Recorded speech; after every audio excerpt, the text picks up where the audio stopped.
All right, everybody.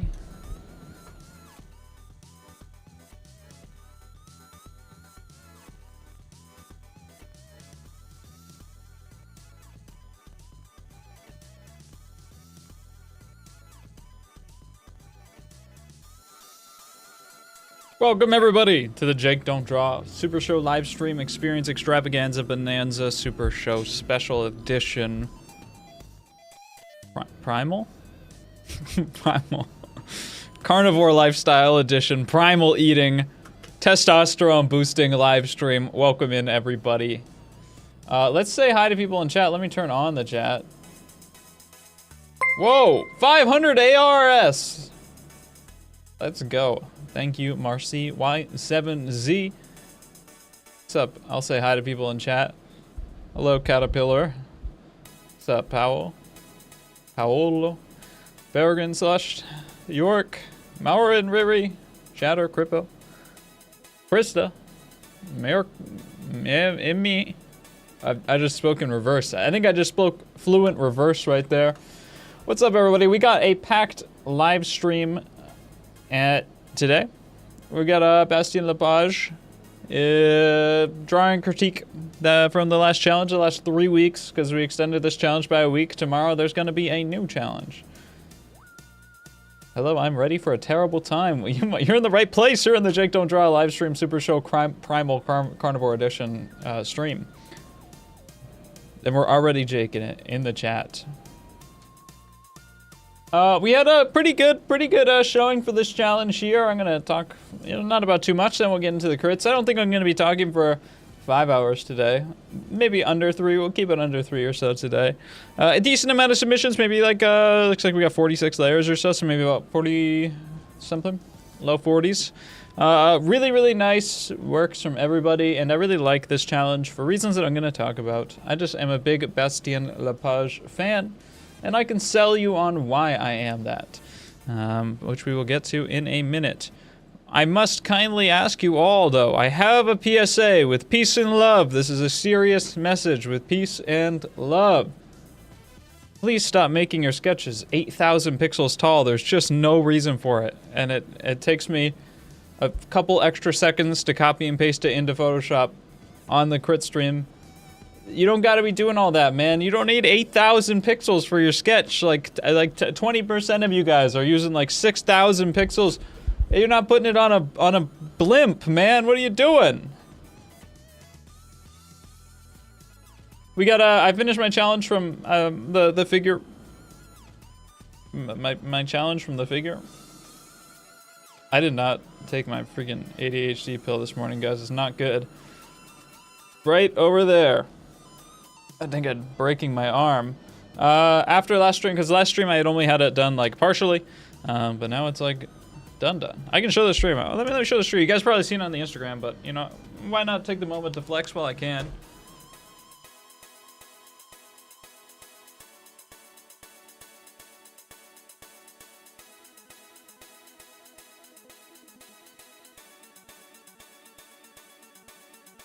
Boom! 32 inches tall. Can we get 5 big booms in chat? A reference, the Costco guys reference. It's almost as old as the paintings we copy in this Discord.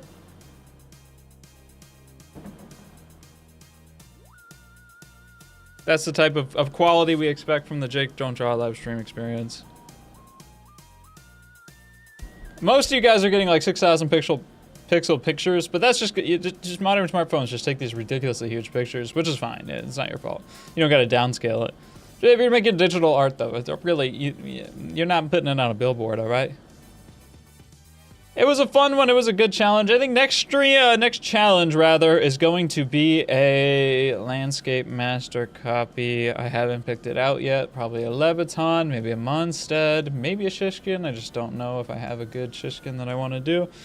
I gotta look for it. I'll look for it in the morning. I always ask for help. I never like the help I get, so I'm not gonna ask for help this time. But maybe you're welcome to shoot your shot. All right, you're welcome to shoot your shot if you're feeling awfully confident.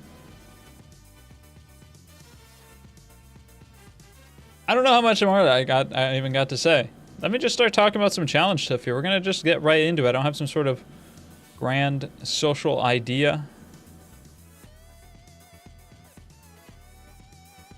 The social network. I haven't come up with the idea of Facebook at the start of this very live stream. Boom. Guys, I really love... We gotta take the tone down on the music a little bit, right?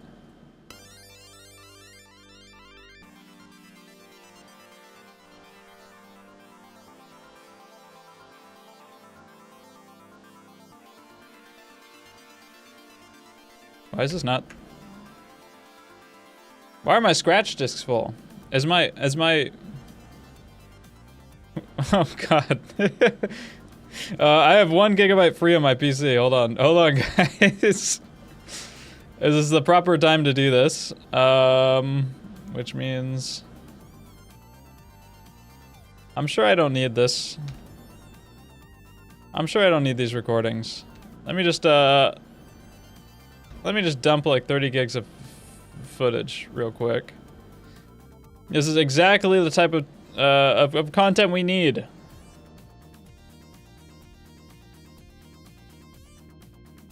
I moved a lot of files around last night. I've been organizing my files. My art storage drive, I did inventory. I moved it into Eagle, which is like a file browsing program. Okay, that should be good.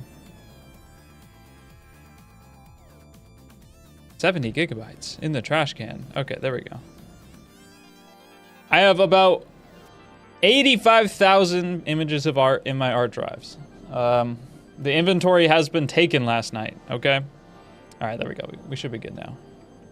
Oh, it just moves, it works right away. I don't even have to restart it. Rare Photoshop W. So, let me grab the actual...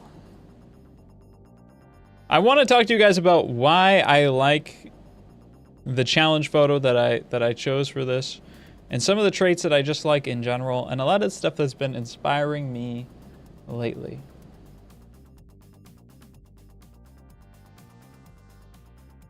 First off, in the Discord, we have a new challenge every few weeks. All right?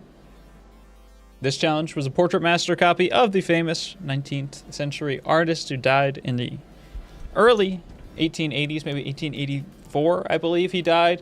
Jules Bastien Lepage, very legendary artist who changed the game of painting forever after his 1877 or 1874, maybe 1870. It couldn't have been 1874. It's probably like 1877 debut at his salon. With some of the paintings I'm going to show you. But this specific one was one of his first very big paintings. And he's just a spectacular and incredible painter. So your job was to make a copy of this painting and learn something from it, or enforce me to learn something on it. Enforce me to make you learn something from it because you messed up in the critiques. Now, I think what's really special about this painting and about all of Bastien Lepage's paintings is they have a really incredible grouping to them. Bastien kind of diverts all of the rules of painting, and that's really what like a lot of the late 19th century naturalists did. Whereas before you might have, and you know, not to say that painting has never been done this way, but before you would have a lot more focus, think, you know, Caravaggio or something like that. You'd have a lot more focus on kind of this overall black and white read of the painting, like these more abstractly arranged shapes that are compositionally presented. And then you get to like the late 19th century naturalists, and Bastien was one of the first to really do this spectacularly well. And, you know, he starts making paintings like this, which really don't make any sense at all. You know, the light and dark isn't arranged as well. The shapes aren't as clear. You know, the figures and the narrative is like just a lot stranger. There is just a abundance of detail in every single part of it. You know, you don't have like a focal point that has more detail than other parts or whatever. You have just spectacular amounts of detail in like every single part. And this is like pretty trademark for what Lepage does. And it really challenges a lot of the norms of painting from before then, and he was widely critiqued for it at this time. He was, not to say that people didn't like him. He was basically like an overnight sensation from his paintings, but there were an equal amount of people who thought that, this type of art was like degenerate. Basically, he was like eroding away the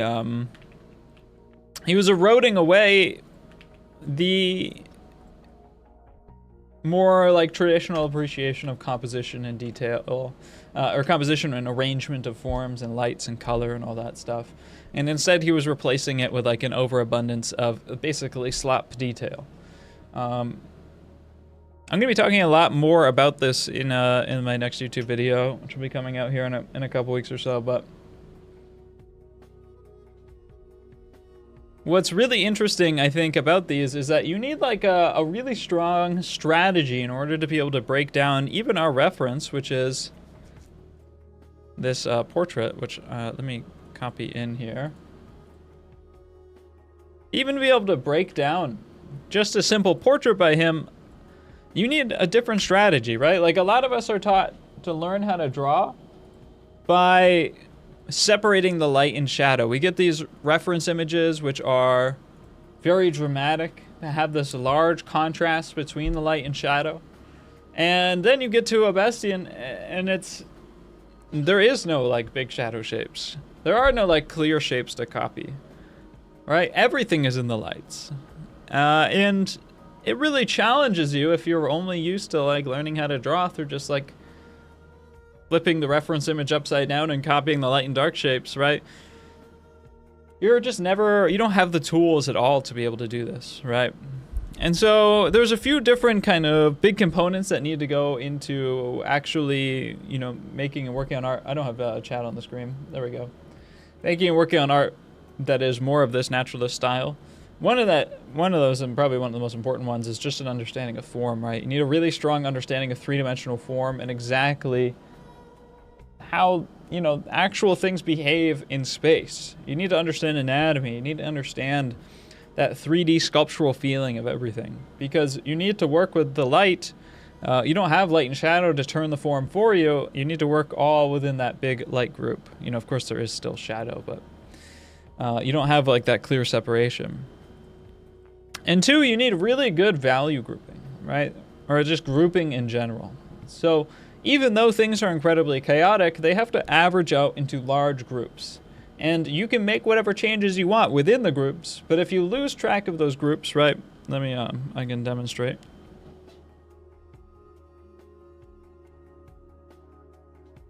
For this painting,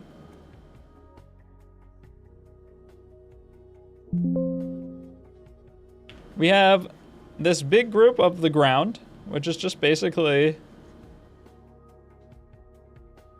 all this like very cool blue, which I love the cool blues that Bastien uses. We have this big group of the foliage. Oh, I need to go into another layer here. Big group of the foliage, mostly dark. We have this grouping of the house. And maybe there's, like you could say that this is another grouping too. And we get back into we'll say this is the foliage, right? This is pretty much your overall grouping for the image. All of her sits within a very narrow range. Easier to show in 3D. But she sits essentially within this range here. And you have a maximum and a minimum value that each of these groups can sit into. Right?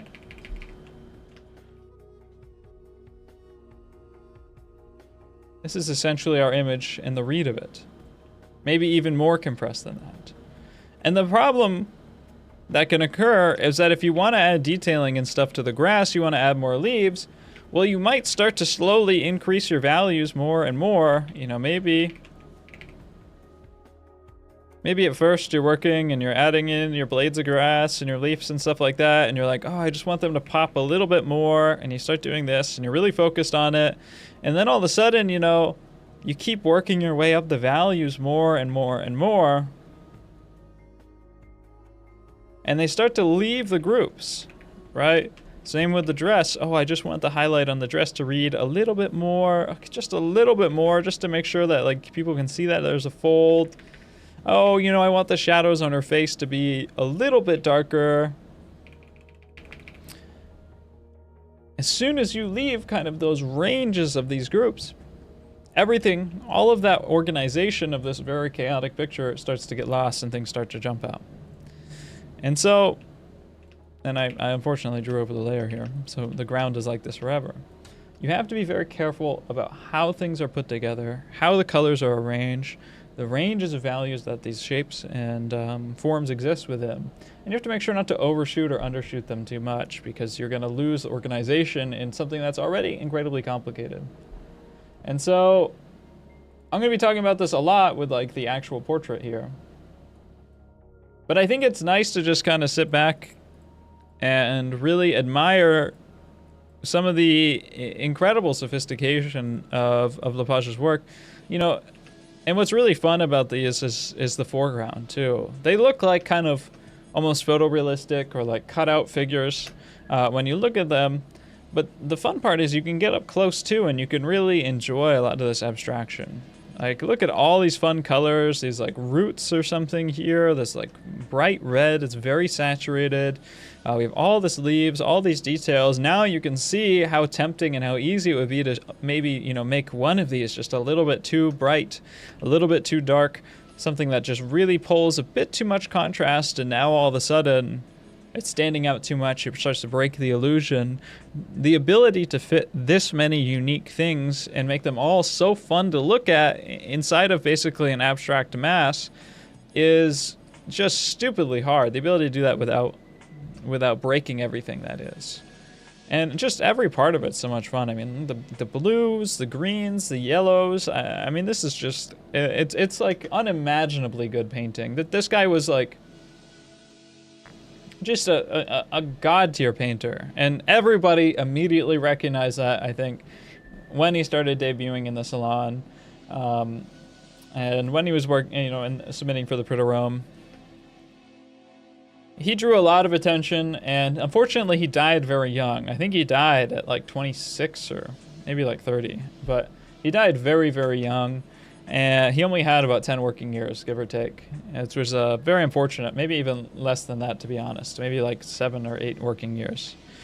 And who knows how much of a sensation he would have become.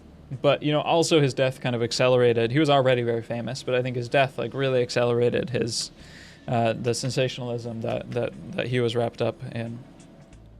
But it's just spectacular painting, and a lot of painters just became like Bastien Lepage clones after him, or tried to keep going the Lepage school of naturalism, people would call it.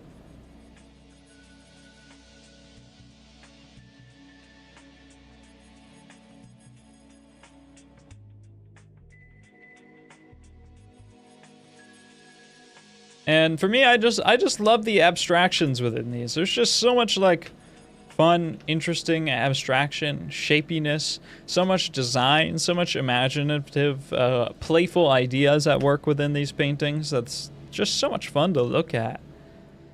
It's really something special and unique, and it really, I think, challenges people on what academic painting or what realist painting was, because I think a lot of people just think that it's like a boring photocopy naturalism, but you know, the guy who made this portrait that we're copying, right? Like, this is a show of skills in like a very realist direction.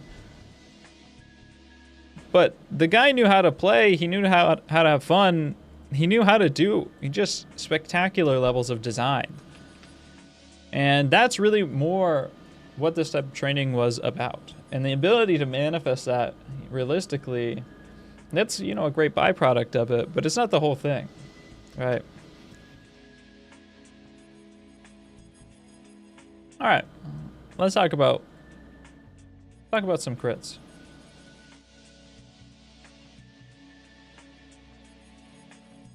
Because this reference is so incredibly hard, he became 36 years old? Okay, 36. Wasn't he, like, pretty against academies? No, I mean, he went to Cabanel's Atelier. He was kind of like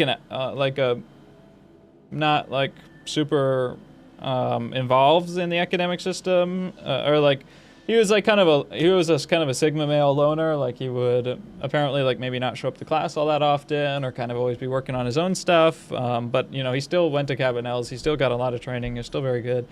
He didn't end up, you know, he lost the Prix de Rome 3 times, which, like, a lot of really good painters lost the Prix de Rome 3 times. And then after that, he was like, all right, I'm done. You know, screw the academy, screw the Prix de Rome. Like, I'm going off and doing my own thing. And that's when he started doing some more unique, really interesting stuff. But he always had that in him. You know, he was always going to do that, whether he won the Prix de Rome or not, probably. And a lot of great painters tried to win the Prix de Rome many times and failed, including Bouguereau. Lost, I think, 2 times before he won it. Once, you know, tied for first place on his 3rd time. Jerome tried a few times and lost every time. Jerome never won. Oh, there's this one guy who has a studio. It's kind of an outsider atelier in, like, the 1860s, 70s. And he had a very cult-like following. None of them ever won the Prix de Rome. He tried a few times and then lost. His name starts with a C, and I can never remember it. It's not Chartrand. It's not... Oh, yeah, I don't know. He's kind of a nobody anyways. He just gets cited a lot in this one book, French Academies in the 19th Century. It doesn't matter.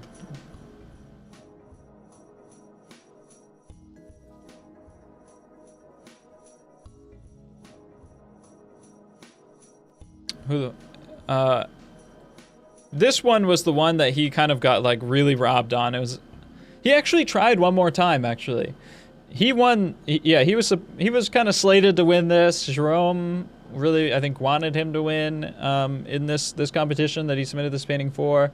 A guy named, oh my god, I'm unk posting. I can't believe I don't have this, like, on speed dial. Another guy with a name starting in C, who is not Cormon, won this one instead. I can pull it up real quick.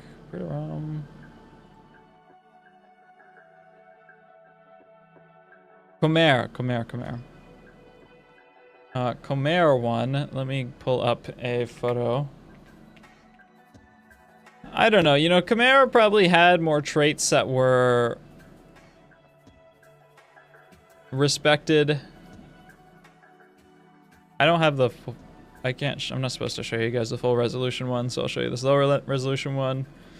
Comer probably had some traits and stuff that were a little bit more respected by some of the judges at the time. He painted a little bit more like a proper draftsman, whereas Lepage, like, a little bit more into the a little bit more painterly aspects and a little bit more of, like, the realist and the texture and the designy ideas that Lepage is into. But also, Comer won because he kept the theme of this much better than Bastien did. This is the Annunciation of Christ to the shepherds, and it takes place in the middle of the night. And Bastien didn't like the fact that it took place in the middle of the night.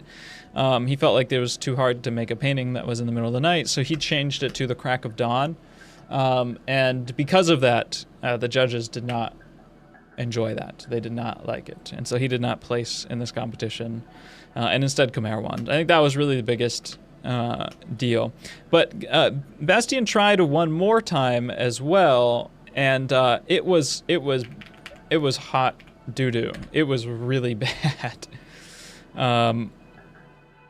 And this seemed to happen. Like, Dagnan did the same thing. Like, sometimes painters would, like, get halfway through their Prix de Rome painting, and then they would, it just feels like they just gave up. Like, they were like, nah, it's not happening for me this year. This was Bastien's the next year. And it's not good. I'm pulling a close-up of the face. Like, it still has a lot of, like, that beautiful, like, Bastien. Like, this guy is awesome, and, like, there's so many parts of this that are really good, but this guy's face is crazy. He's got, like, a yaoi face. Yeah, it was not a good year for Bastien, and yeah, I feel like he kind of hit this point, and he was like, oh my god, this sucks, and he just kind of gave up. It sucks. There's a lot of good stuff, but especially when you're a naturalist painter like Bastien, it's just that you really can't hit every single time. You're not going to hit every time. You're going to make some misses. And Bastien was very, very good, but there's just, when you're like pushing for that type of extreme naturalism and perfect, really good accuracy and also perfect color at the same time, you're gonna miss sometimes. It's just, you do miss. And it happens a lot. It happens to all the great artists. Just because you're a master painter doesn't mean like you just hit every time. Everyone, most artists kind of go through like a season or like an era where they're really good, and then like, an artist who's really good for their whole life is quite rare.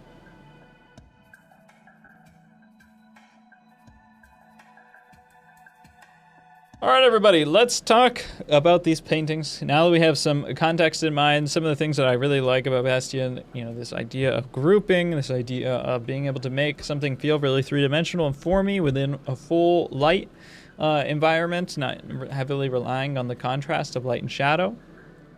And also, his color accuracy is very, very good. The color accuracy is really spectacular. And so these are some of the traits that I really care about and want to impress on you guys. As always, they are organized, very loosely, from like, the most fundamental ideas at the top to that I want to, talk about, to less fundamental ideas at the bottom, more minor stuff at the bottom. But honestly, this painting is the great equalizer because it is so hard. There wasn't some sort of like massive differential, I think, between pretty much everybody. This painting is so hard to copy that it's, most people are like really right smack dab in the middle, and like the distance between the average person and like the best painting here, like it's not really all that far off, to be honest. By the way, I did not do this challenge really, but this morning I just woke up with a little bit of extra time. I spent an hour 26 minutes on this one over here, so I at least got like a little bit done on this one, which gives me a little bit more context. It's always kind of nice to do. Oops. What is this red? Oh, I just hit a button, and I got this like red auto mask. Oh, it's Q. There we go. All right, very good.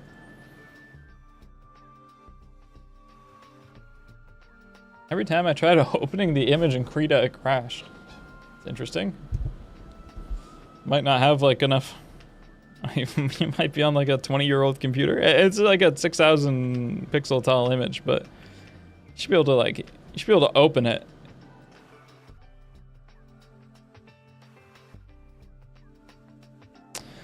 So, as always, I think we'll go from some of the most fundamental stuff to some of, the more niche stuff as we go on. I don't want to be here for 5 hours today. These big ideas that I see you guys really most frequently making, and the big mistakes that you guys are just consistently making. It's always new people coming in here, which is great. You have to set yourself up for success. If we're going to copy something that is this difficult, we have to set ourselves up for success, guys. And one way we do that is by really making sure we choose the right medium, the right sizing, everything. So this is a really detailed portrait. There's a lot going on in it. It's kind of low resolution here because I have it crunched down. This is a massive file size, but still we get it. We have plenty of resolution here to look at. Here's the thing with this, right? The reference was in a rough condition? No, I don't think so. I don't know what you're talking about.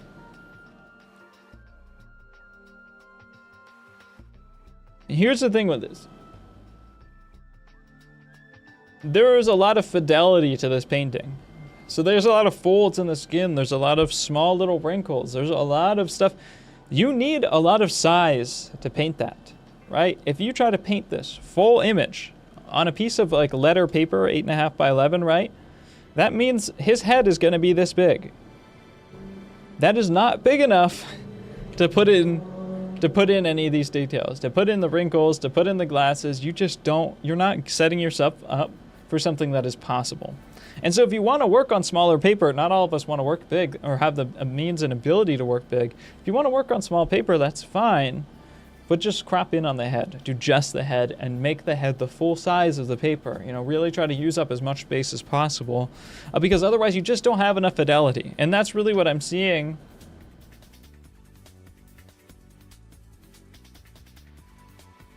That's really what I'm seeing in most of these. It just feels like the image is too small, or you're kind of biting off more than you can chew, right? Like this is basically like the size of a spoon or something.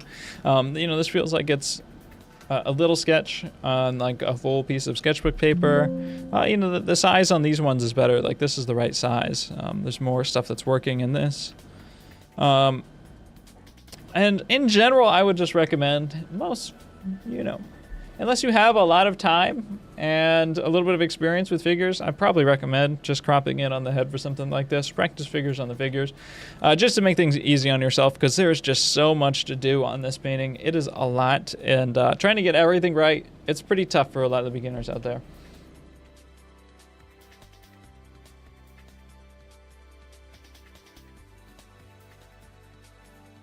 Think if I don't paint tiny heads, how I'll become almond automata? True. You just gotta. Biggest brush is like the biggest brush has like 2 bristles on it. Your smallest brush is just 1 bristle, and you just need to get everything right on your first try and not make any mistakes. And whenever you do make a mistake, just be really hard on yourself too. Just say, "Oh, I'm so stupid. I'm such an idiot. I'm so bad at painting. I'll never be good at this." That's really how you should set yourself up for success. It's going to help you become really, really good really fast. Always paint the size of like a little medallion.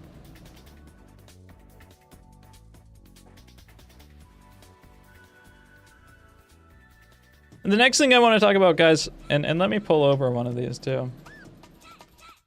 Yeah, if you can't draw a perfect circle first, then why even try? You gotta practice 10,000 boxes, 10,000 circles, 10,000 spheres on top of the 10,000 circles first, until you can do it perfectly every time before you ever try drawing a head, because it's just not worth. It's not worth drawing a head if you don't know how to do 100,000 boxes. It's a waste of time.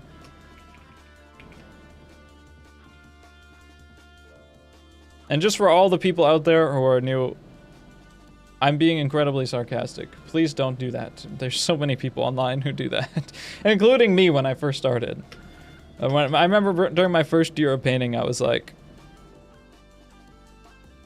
what do I want to do here? Maybe this one. During my first year of painting, I was like, or first year of drawing in general, I was like, if I had to like make the perfect education, everyone would just be drawing like boxes and cylinders and stuff like that for the first year. I don't think that is a good education at all. I think it's such a waste of time. Right, so it looks like you're on a larger piece of paper. If you are on a larger piece of paper, use it all up. I'm gonna do like just the portrait on this one. This portrait has some like really important shapes, right? So our first strategy that we can use to break things down is an envelope. And there's just some big shapes on this guy that like we can really easily simplify and put on our page. If you want to be incredibly bold or simple, you could really kind of try to box in this head in as few angles as possible. I started out with mine. I'm seeing here the outside contour. This is just one big line, one big angle. That bottom of the beard has got to tilt downwards. There is like a little, cave in here on the beard, but really if we just average the angle across, it's pretty much just straight. So let's just average things across and make it straight. Likewise over here, basically this. There I redrew that line a couple of times because I'm just looking at the average width of things.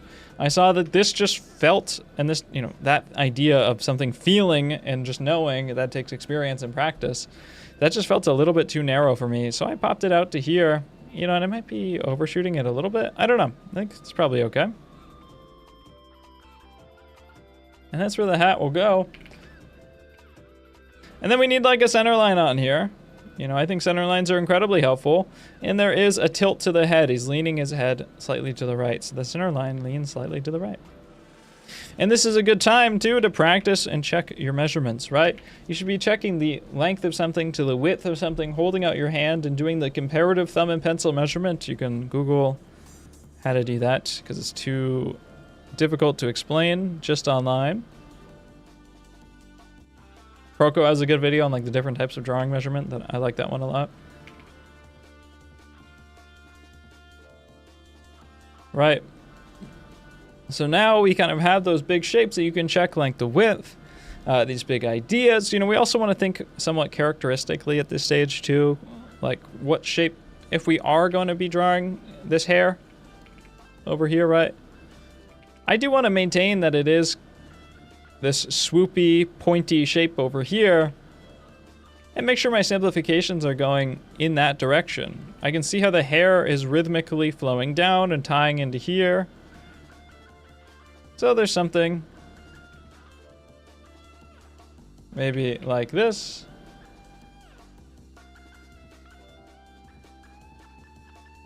Same likewise in here. There's like this nice rhythmical feeling of this hair kind of flowing and coming into here. That ear is still going to be right in here. There's going to be a hat on here, right? And there's going to be some brows and then a nose. What's this feeling? And a nose.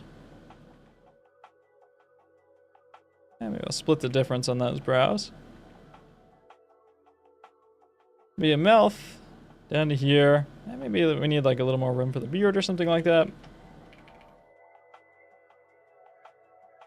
Right, you can do this lightly with your pencil. If you're working with charcoal and paper stump too, you just use the vine charcoal, and vine charcoal is very erasable. So, you know, it's very easy to do.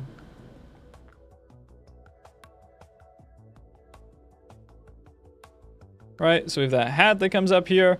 And at this stage, you also just want to double check again. There's, you know, drawing is, or rather, if you're a really good artist, you're a master drawer, master artist, whatever, it's not that you just get things perfectly right every time. It's more like you have like a series of checklists in your brain that you know you need to do every time, things that you have to make sure are right every time before proceeding forward.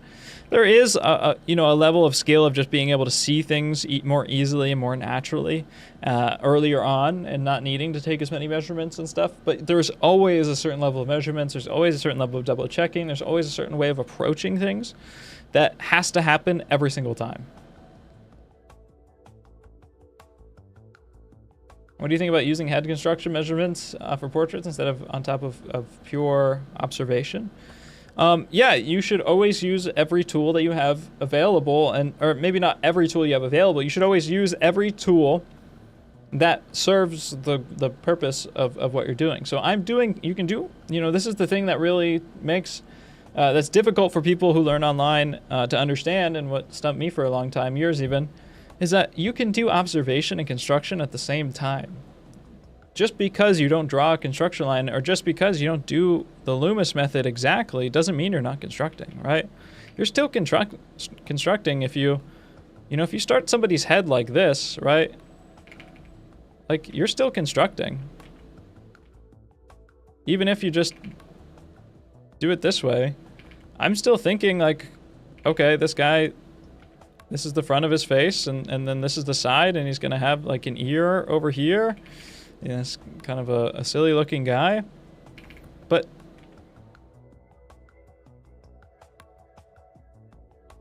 you don't need to draw every guideline. Drawing guidelines is great, and you should, especially if you're new.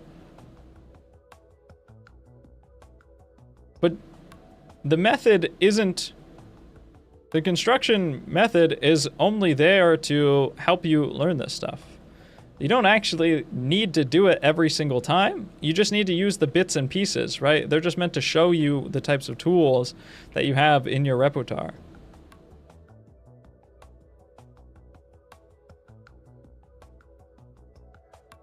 right? So it doesn't really matter how you start or the steps you take as long as you understand the ideas inside of your head, right? So I'm still constructing on this, right? Especially when I'm throwing a center line on here. My center line was not very tilted. Now I look at that again. I don't know how I did that. But that type of stuff happens, and you just gotta be prepared for it, right? We know we're gonna have one eye over here, carving out the eye sockets, right? Trying to make these big, bold lines, trying to make things simplified and broken down into big shapes. That's the type of shape language I think is missing over here. We wanna simplify this stuff up. Think bigger, think broader, look for the rhythms and stuff that tie stuff together, and especially look for the tilt of the face. Tilt of the face is tilting to the side, right? You know, if this is the face,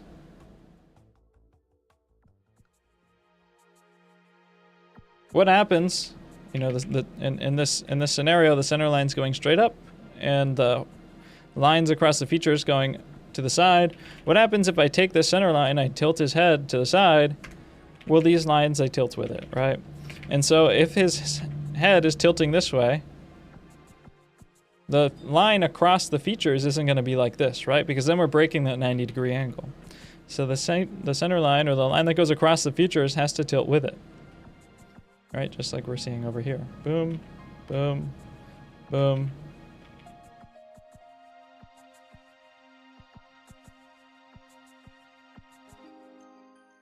When I draw without construction lines, it's always out of proportions.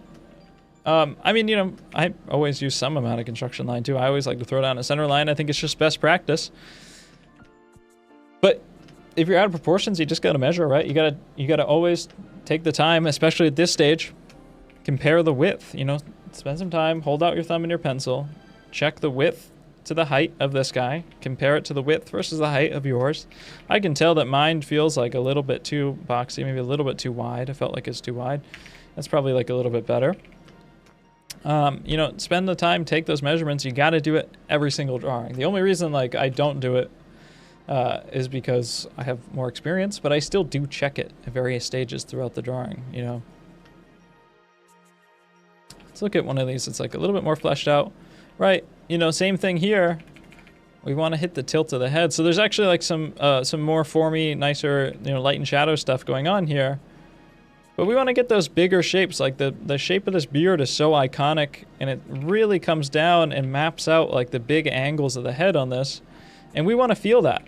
You know, we really want to feel that, and we want to feel like the head is tilting to the side and the features are tilting along with it, right? So some of the light and shadow on this is a little bit more well thought out, but you're missing kind of like the big characteristic shapes, right?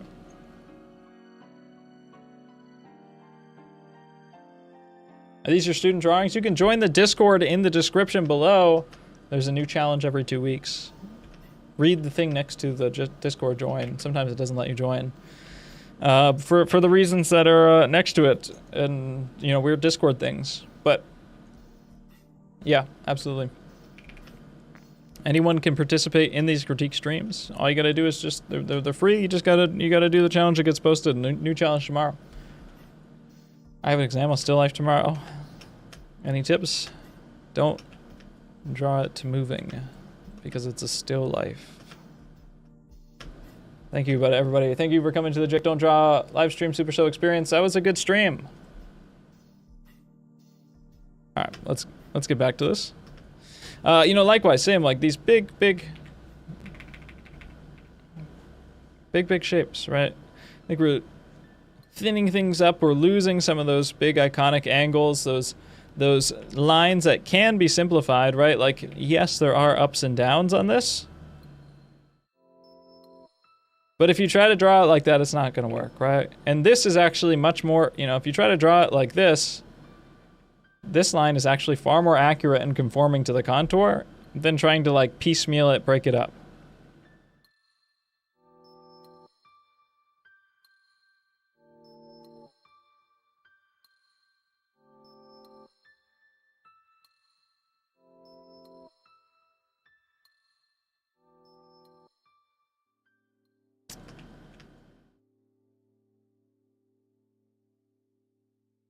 Let me think here.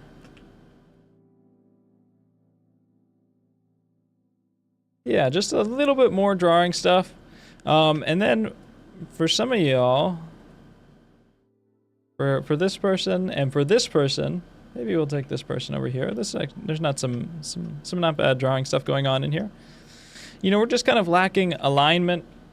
We're lacking some value stuff too, but just to start, you know, we're lacking alignment, right? Like I said. Let me get onto the right layer. There's a line of symmetry that goes across all of our features. Goes across our brow, goes under our nose, goes across our mouth, to our chin, which is buried under our beard, right? It's normally 90 degrees perpendicular to our center line. And for you, you have that center line moving like this. But instead, you're moving upwards and to the side.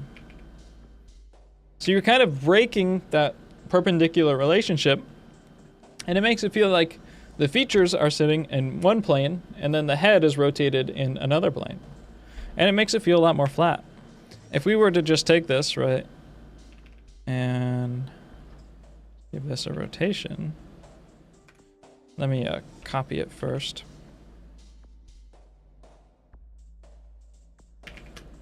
Right away, I think you'd feel a pretty big difference. And then one more thing as well, and this one's a little bit subtler, it's harder to keep track of, but if you want to line up anything across the face, it's especially important with the eyes, right?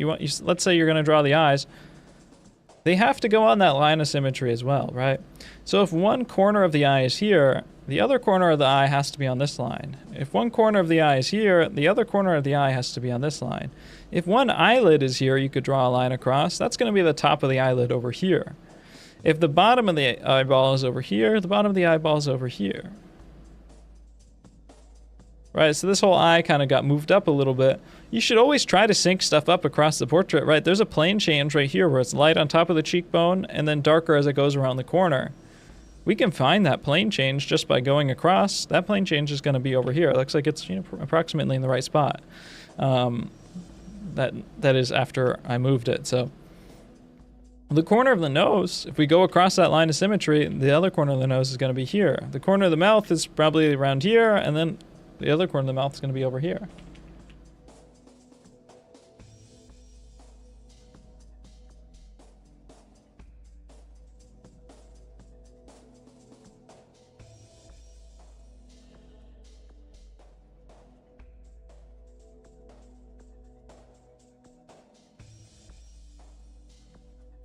We'll talk about some value stuff here.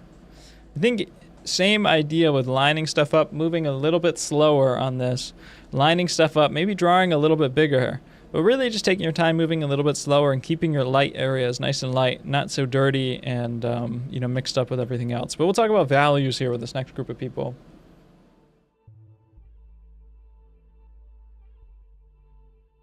Oh, Lamb is cool. I bought everything you need to know about drawing, but can't access the course. The login page isn't working for me. Did you email our support line, man? Contact at Halftone Studio. If you have a Discord too, you can message me at Jake Don't Draw on Discord. You can add Jake Don't Draw on Discord. You sent me a DM on Instagram. Okay, I'll take a look at it after the stream, man. That's very strange. Thank you for letting me know. I always try to get back to, if anyone ever buys the course, didn't deliver. That's very strange. I've done some website updates recently, so I might have messed something up. But if anyone ever buys the course and has a problem, I always try to get back to people within, like, you know, if it's like a general inquiry, I might take a day or two to get back to people. But if anyone buys the course and has a problem, my normal response time on that stuff is like a couple hours. 'Cause I really try to help people out quick on that because I don't like people, you know, waiting to access something that they don't have. So I'll take a look at that right after the stream. For the next group of people, what I want to talk about mostly, and probably what I'm going to talk about for the rest of this, there's still some drawing errors in like these, but they're not quite as bad. And what I'm going to talk about is really just a lot of value stuff, a lot of grouping stuff. Because, you know, the drawings on these are a little bit better, but really the meat of the Bastien Lepage stuff is within how we group, how we treat values, and how we turn and model form within groups of light. You know, not just using light and shadow, or not just using the corner or form change of a shadow.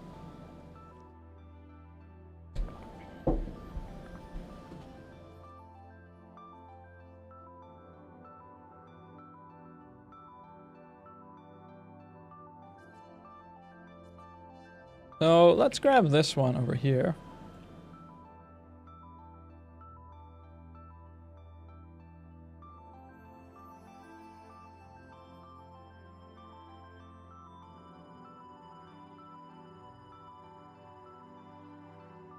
And let me think about this. So looking at this, I think the drawing, you know, there's still some alignment stuff. Like, yeah, all this drawing stuff is incredibly important. And the more time you can spend really locking in your drawing, always the more beneficial it is. And so there's a little bit of kind of things that aren't syncing up, you know, across the nose is starting to feel like it's in this plane.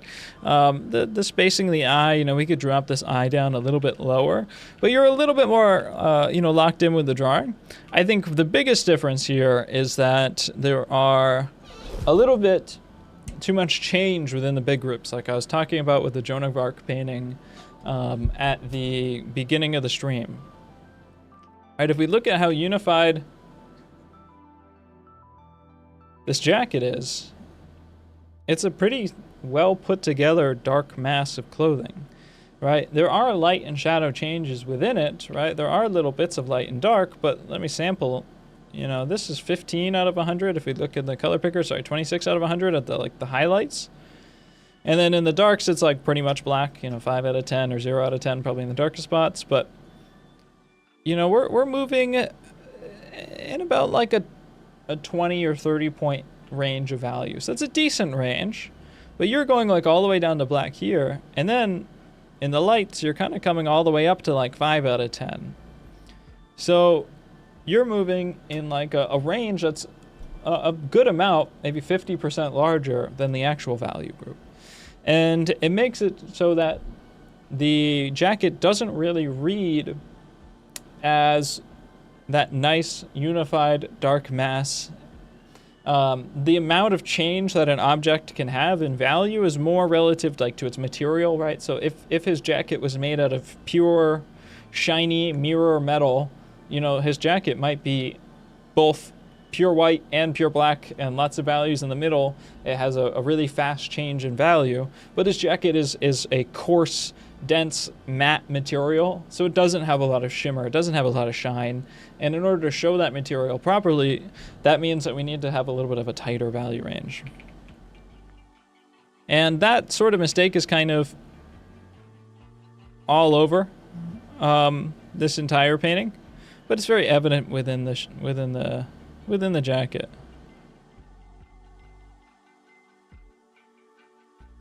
And if we just unify it together a little bit, we start to hit that a little bit better, right? I'd have to bring in some of this stuff, kind of reestablish these relationships a little bit, but all of a sudden, I'd say that's a little bit better. And the same sorts of things are happening on the face as well.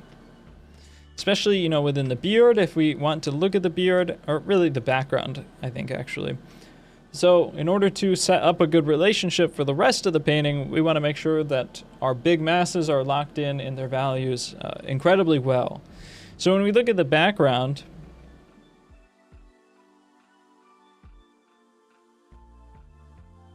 we want to be trying to think about, okay, what value is this in the background? What reference points do I have it to compare to? So for like this average green in this area, is it black? Well, no, it's not black. And is it as light as the whitest point on this painting, or like pure white, which, you know, this is probably pure white right in here.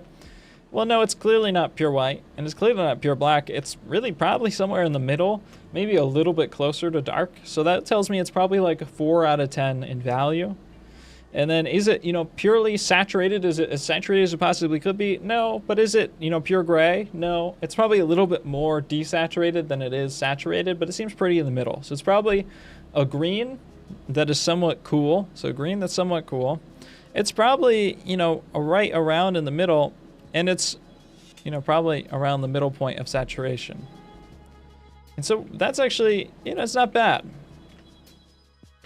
I'll put that down next to the real thing. And I'm probably just a little bit too light and, you know, too saturated, right? And if I just tune down both of those, it's not a bad average that we could put in here. And again, you're just like a little bit off in these relationships. And it does matter because it impacts how we view everything else. If your background is too light, you know, and then you can just mix some like yellow ochre or whatever into here for this part. If your background is too light, well, then you're going to mess up the values in the rest of the hat, right? Or in the rest of the body. And there's a lot of change within the hat, but in actuality, the hat's much more unified to its group as well. So we shouldn't have all of that change. We can have change. There is a lighter part to the hat, which is a little bit lighter and more desaturated.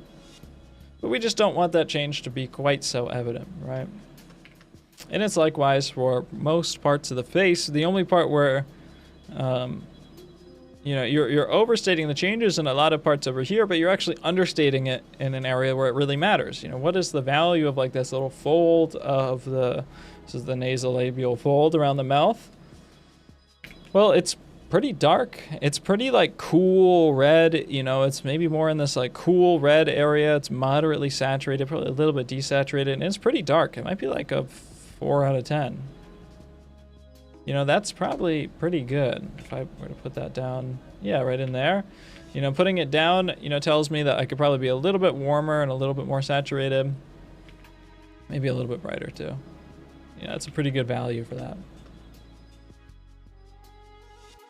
We want to be doing that sort of like calculus checking for like everything that we do.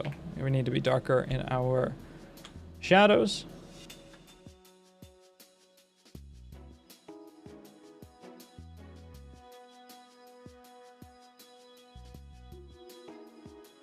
And, you know, maybe for our beard as well. We have like this big patch in here that's quite dark. It's quite gray. We want to make sure that that's felt. It's very important to set up our big groups. These kind of big ideas of value, and really double check and nail that stuff and sit back and look at a distance how these lights and darks can be handled. And I'll talk about, you know, how we can make those decisions with regard to form in a second.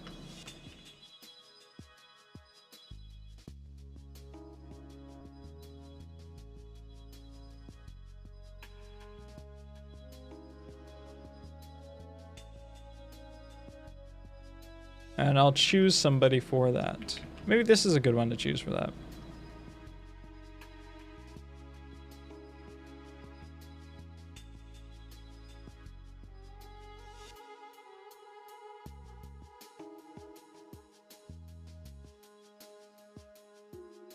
So I think your color groups are like a little bit more accurate. You're kind of doing this like impressionist, like a little bit more like pokey thing. You're painting oil right onto unprimed paper.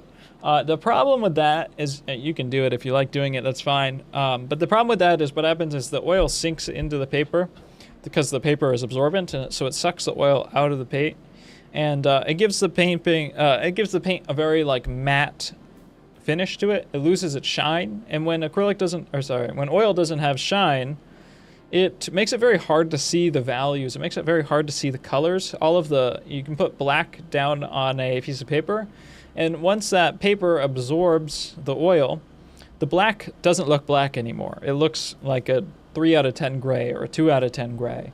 It basically, when things become matte, they have less ability to show the extremes of the value ranges, right? Just like this jacket. So if this guy's jacket was made out of pure metal, the light hitting it would be white, and the black hitting it, or the black of the shadow, would be black, right? It would be super reflective. It would have really bright values and really dark values, and it would have rapid changes in values with the folds.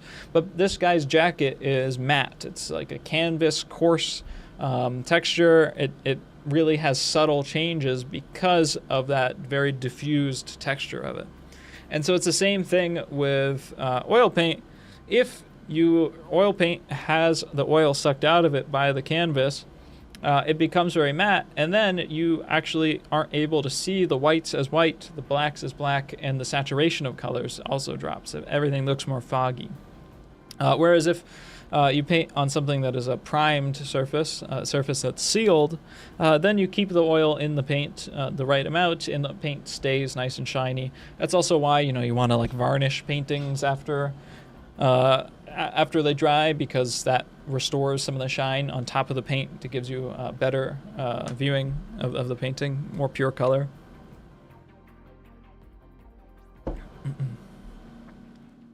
So just a materials note there. But I'd say like your groups of things are better than the other ones I've looked at. They're reasonably accurate, which is good.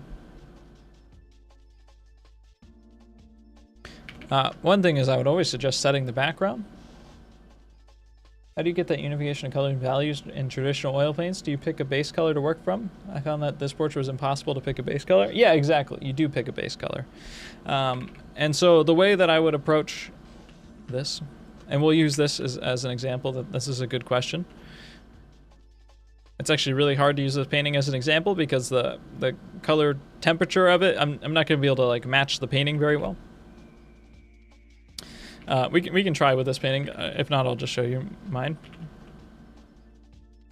It's just if I pick a single color of this painting, it's not going to be anywhere near this because the entire painting is like the entire photo is blue. Let me see color, temperature.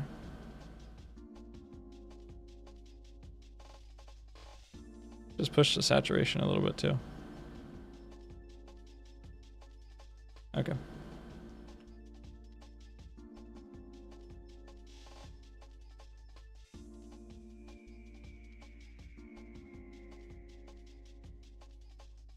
So, the way we want to approach painting is the way we would approach drawing as well. We pick a base skin color, right? And this guy's face is difficult because there isn't like one base color, right? The bottom of his face is much darker, more purple than the top of his face, which is like a little bit more on the orange side. And in which case, if there's a big change in the base color, it's okay to just take your base color, scrub it in for the areas that it works in, and then just modify it a little bit, mix a little bit of red into there, mix a little bit of brown or black or whatever it may be that you need to make the changes into there.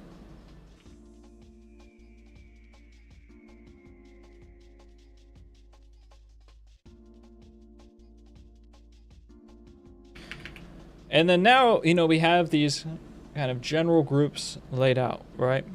And when we're at this stage, actually, it's really helpful because now we might be able to see proportional issues that are a little bit more apparent, right? Like, it's a little bit like now that things are simpler, it might be a little easier to see that the left eye is a little bit too low, or there might be like a little bit too much space in between these groups, right?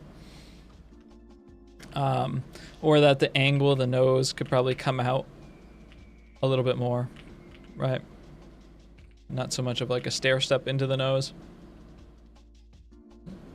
And we can probably make, some bits of this much darker as well. Kind of push everything down. Now, every time, for the base color, do you put something in the paint to thin it? Or not put a lot of paint? Actually, it doesn't matter at all. I don't thin the paint normally when I scrub in the base tone. You just take a bristle brush and you just scrub it into the canvas. And you need to use a good amount of paint in order to get the coverage. But you just scrub it. And there's going to be, little holes of the canvas and stuff like that. You can scrub it more to do it, to get those holes out. But that's really it. I would not suggest adding oil to it because it's going to make it much more difficult. And I am pulling up a painting here that I will copy in. Copied. Copy. This is the 19th century technique. You don't put oils into the paint. You don't use medium in these academic paintings normally at all. No medium. You're not like thinning out the paint. You're not doing any sort of that fancy stuff. You're just taking your brush and you're just scrubbing it in. And the base tone doesn't actually have to be accurate. The base tone is an average. And by definition, an average can't be accurate to like every individual color change, right? It's just something that's approximate. And like, honestly, like this is, pushing the word of approximate, right? Like it's okay, like this area is like a little darker or more red, like we just kind of scrub that in, and then like, okay, This guy's working top to bottom, by the way, so as he's going down, he's just painting, scrubbing in the colors. So we can kind of see that, like, this is the maximum resolution that he's pushing to. He's happy with that area, so he moves on. And then this is like how it works, right? There's like kind of this general, just like tan color of the canvas or just light gray color of the canvas. And then he's taking a skin tone and he's just, and then this is a, we can deconstruct this for chest, right? You put on your base tone. Okay, well, the top of the chest tilts away, so you have to scrub in the top of the chest, right? And the sides of the chest are an egg, so this wraps around in a way. So you have to scrub in the sides of the chest.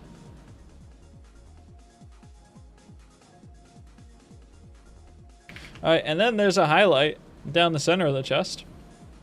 And then there's also a plane change underneath the pecs, so you have to put that in. And there's these like little highlights that come out from the center of the chest, so you put that in.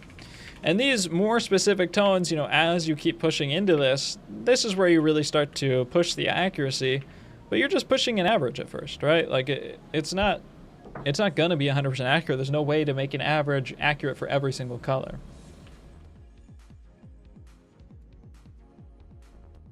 Right, so we put in the average. That's like the best attempt we have. And then the reason why we change colors, or the logical reason why we change colors is because of an understanding of the form. So let's think about this. We have a head, and I'll do a head construction for y'all. We have a head. And that head is a face with a jaw on it. That's typically what heads look like. Typically people have jaws. And heads have brows. They have a brow line. They have a nose. They have a forehead. They're gonna have like a mouth.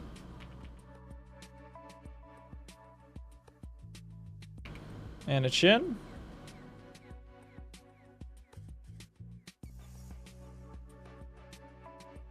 And they're probably gonna have like some ears too.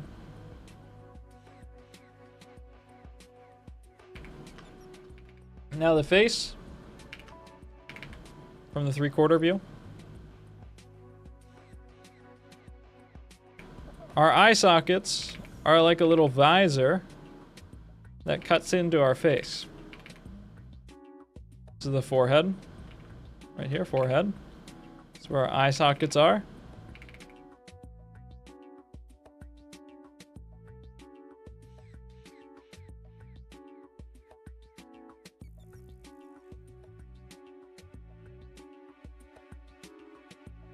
All right, here's our head from the 3/4 side.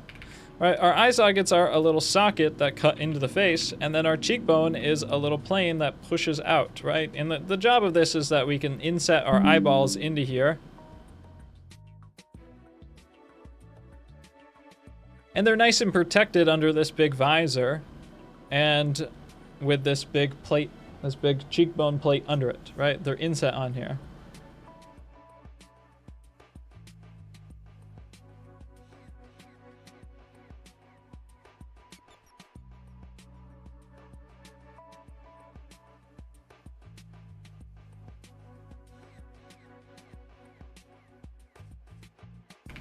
Why does it say message from user and sunk in place cannot be viewed? And oh, I guess my plugin worked. I can't see anybody in the YouTube chat who's in the sunk in place. That's weird. Surprised that works. All right, so like these are the big planes of the face, right? And so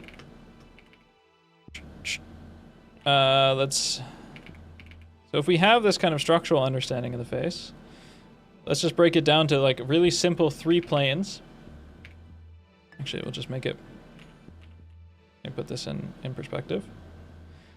Okay.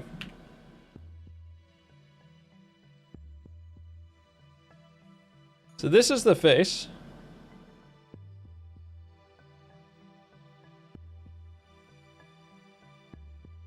Or it's just a ribbon, essentially, right? And we scrub in a base tone of the approximate color of whatever we're looking at for that ribbon, right? If I were to take this ribbon, though, and bend it, and we have a light source coming from above, Well, now we bent this ribbon into 3 planes. And in order to show that we bent something, we have to change the value, right? So in order, when something has a change in form, it gets darker, where, you know, it moves away from the light. So every time we create a change in the form, in the overall planar structure of the head, we have to change the value. We have to add a new color. So we're modifying that base tone that we start with. And with the head here, or with the head here, what we're dealing with is, this is like the brow. We have a forehead. The forehead has a central plane, basically like this, and then it's got 2 planes on the sides that slant down, just like this piece of paper. And then we have our eye sockets,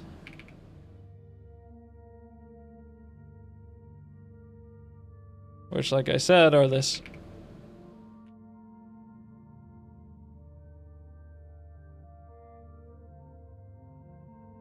slot in here that moves like this. So under here gets a shadow, normally, if we have light coming from above. Inside of the eye socket gets a shadow under, and then this plane that goes outwards on top of the cheekbone right here, this gets light, this gets lighter. Right, so applied onto here, you know, one thing that I'm seeing a lot of people missing is like, yeah, we can, some of you guys have learned how to mix the color, like this person here is like mix the color reasonably well and said like, okay, here's our central plane, and then it gets darker on here, so I mix those colors here, and like there's this here, and you just end up chasing like a lot of these little individual points of color that you're mixing. But you want to understand why you change a color, why you add a new color, why you are changing a group. That way you can introduce organization into it. And so what's happening on this painting, you know, with the same planar diagram, is we have this central plane of the forehead is the brightest point of the painting because it's this big projecting center plane. And then we have these eye sockets.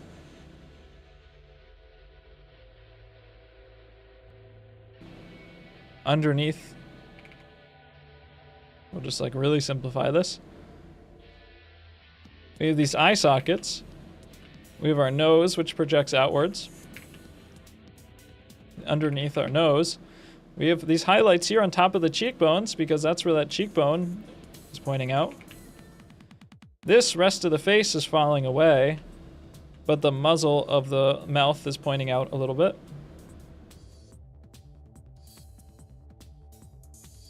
The rest of the muzzle of the mouth. Right. There's a plane change here, or there's a corner. That's the side of the forehead, right? Or if we want to break it down into 3 planes, like I showed earlier, like this. And then the side of the head is a little bit darker.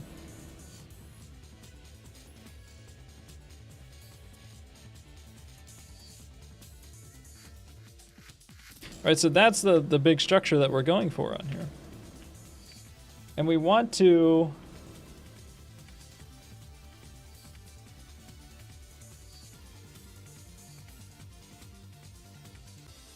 I'm getting stun locked by chat. Jake will be parking my spaceship near yours. All right, man.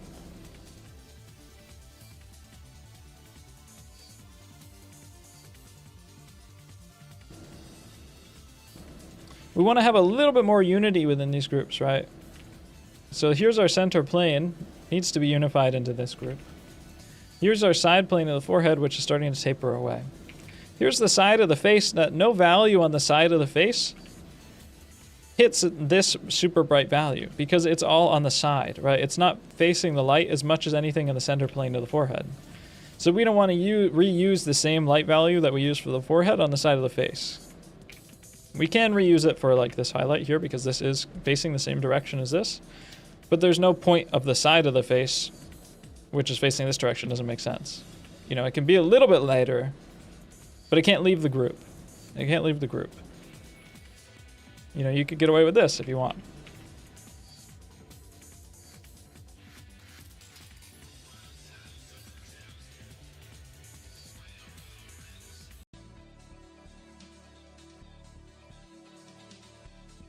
So I want to see mostly and this is what I'm going to harp on probably for the entire rest of this crit, is people putting logical decisions to their plane changes.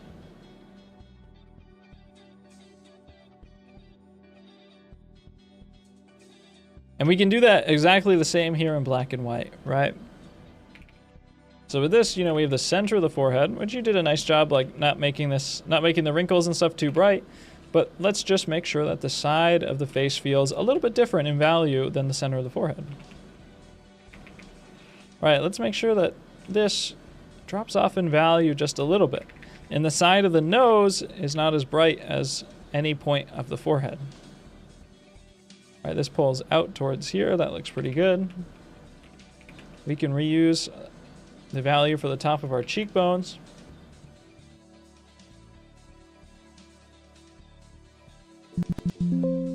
Here's that side that's pulling away.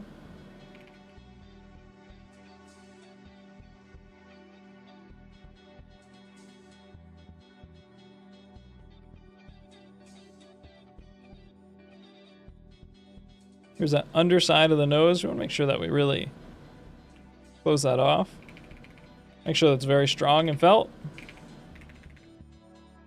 I'd recommend getting a charcoal pencil too and just like doing a little bit of hatching or whatever. Maybe you're using one, but I think you can use it like a little bit more.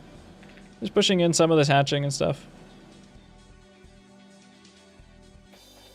to make some of these contours a little bit more felt.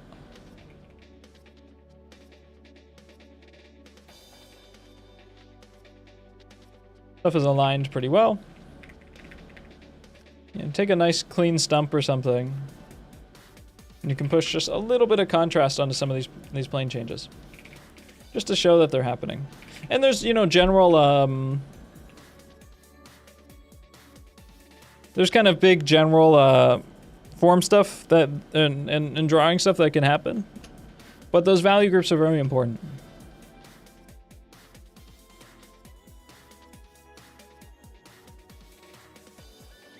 Yeah, we'll talk about color accuracy another time with this one. There's plenty of ones I want to talk about color accuracy on.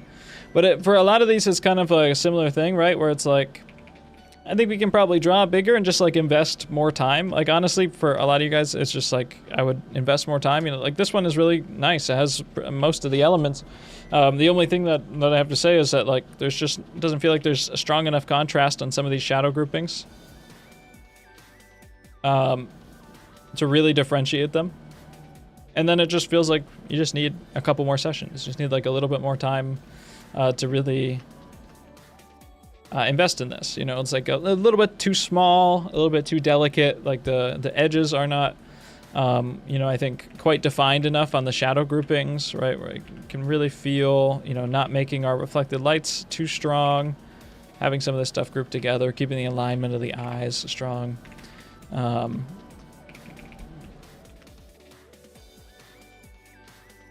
You know, it's mostly all the same stuff with this.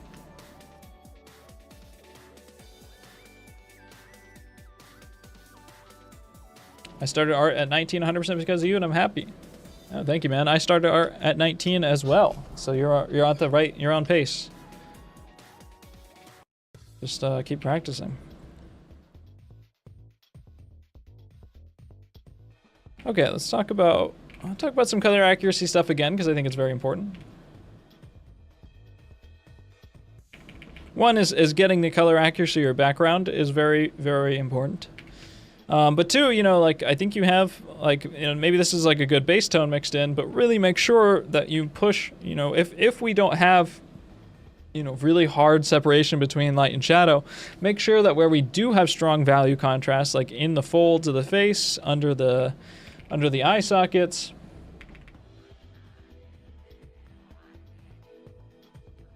that's where it really matters. That's where we really want to push that in. I gotta go soon. Do you think I can get a thank you for the $5, next? Solveras. You just bought yourself a critique. Solveras. Let me just see which painting you are. What's your Discord name? It's not Solveras. Let me know what your Discord name is. Critiques are cheap. My first group. first group, second row, fifth. 1, 2, 3, 4, 5. Okay.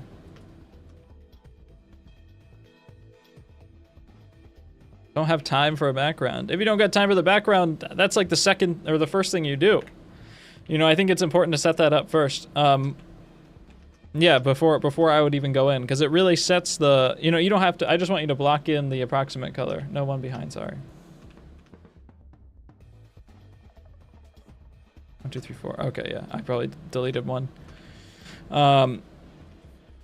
You know, but push those points of contrast to where they matter, right? Where you have that nasolabial fold of the face, you know, it's darker, it's more saturated, it's cooler. You really want to make sure that the form is felt there.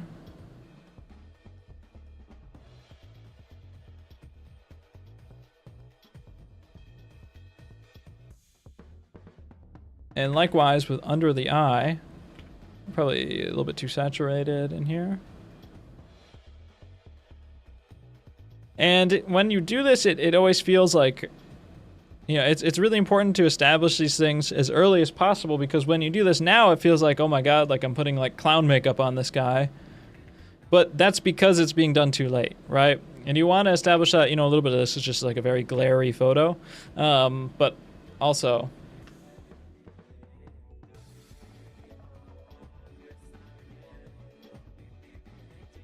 yeah, don't, you know, we want to, all you have to do is just scrub in kind of these big general ideas. And like that's 90 or 80% of the work is scrubbing in like the big general approximate things. And you know, that's no simple task. That takes a long time and a lot of work, and it can take many hours for a difficult painting. But really, you scrub in the general masses, and then painting is just like adding transitioning tones until you're done, until you've transitioned enough planes. And so we have to just shoot for as much color accuracy, as much grouping as humanly possible in the early stages, because it makes a really, really big difference. Like a little bit too saturated here.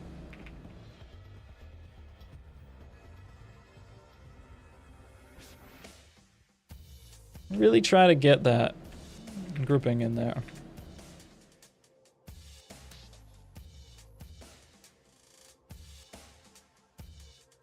You know, it ain't easy, but having really accurate color, I think, is a really unique trait nowadays. I think people are, you know, even students that go to, you know, nice schools and stuff, it's very hard to find people that have very accurate naturalistic color. I think it's an extremely rare trait, and I think it's a really cool thing to have, and it's honestly not that hard of a skill to develop. It's always kind of baffled me how much people really neglect it, because I think learning to mix color and just learning to be a little bit more patient, it's not that hard. Yeah, just like a lot darker, stronger, earlier and faster. Because the drawing's not bad, you know.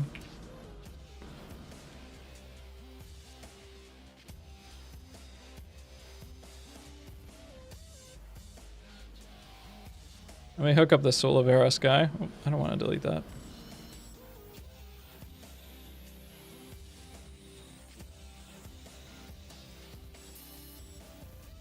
You know, I think for this one, the drawing's not bad, actually. The proportions of it are pretty good.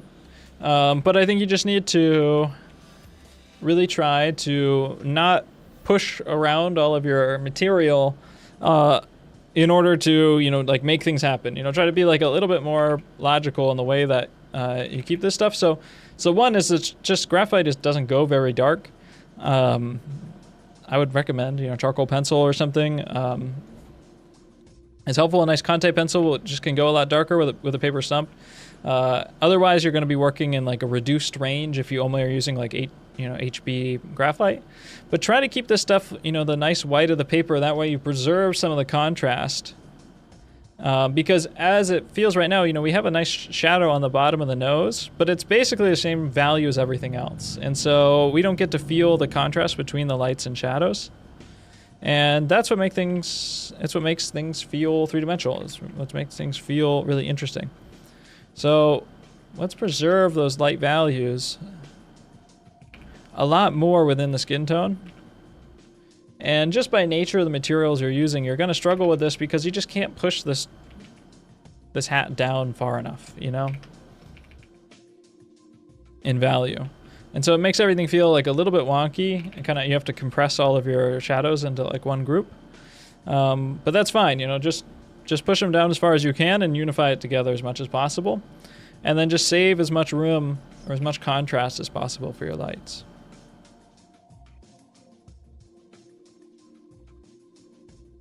Along the top in here.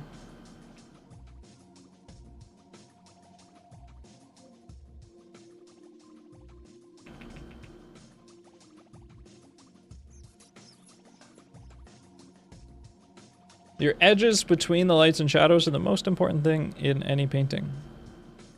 Very, very important. Edges between the lights and shadows are what makes form turn, and what makes things feel three-dimensional. And so you really don't have to do that much other than make sure, you know, your edges are strong and contrasting. And then also, you know, where you put in these really dark accents with your pencil, these sharper lines, there's like very clear, strong accents in some of these parts. Not every line has to be, oops, you know, so like short and hatchy or curved and scribbly. You know, take the time, slow down, and just put it in.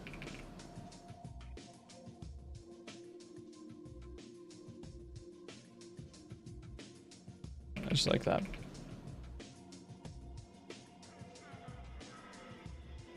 I'm basically not that guy. I mean, that's all of us, man. None of us are that guy unless you're Bastien. There's only one that guy, and he died like 150 years ago. A little bit more than that, I think.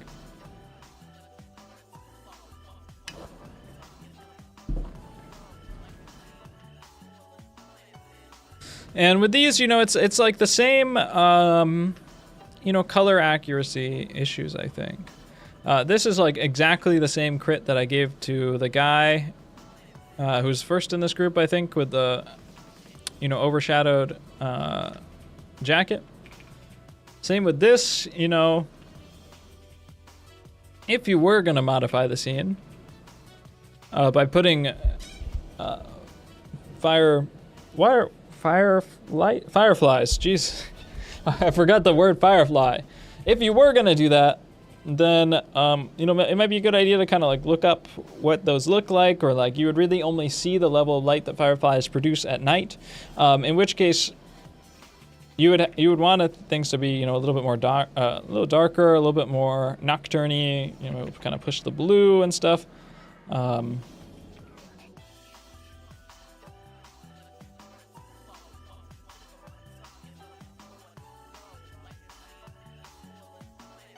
How bad can you be and still participate in these challenges? Lots of people. I welcome people of all skill levels. There's lots of people who are brand new. You know, they're just academic tasks that are designed. You know, go back and watch the other challenges too, the other streams. You can find them on the live tab of my YouTube. They're just designed to be the standard type of academic practice that you would get in any sort of 19th century school. We just do the same exercises, and they had students who were brand new. You know, that was the curriculum that all students got. There wasn't some sort of like super sophisticated curriculum that other people got. You know, I would try not to, you know, keep your groupings nice and dark. Push things down, because it really wouldn't make sense for fireflies to be this bright if it was that bright out. You wouldn't be able to see their light in the daytime because they just don't produce enough light. And then, you know, you still have like a lot of the same kind of over pushing the dark groups issues that you know, this person has and a lot of the people before you have, where you want to try to maintain the subtlety of these things. And then, you know, within the face, maybe like a little bit too smooth. You know, some harder edges in here would really help you. Just turn the form a little bit more. Like maybe just like some over blending going on. Whereas like right in here, we just want to push some of this stuff down a little bit darker, a little bit faster.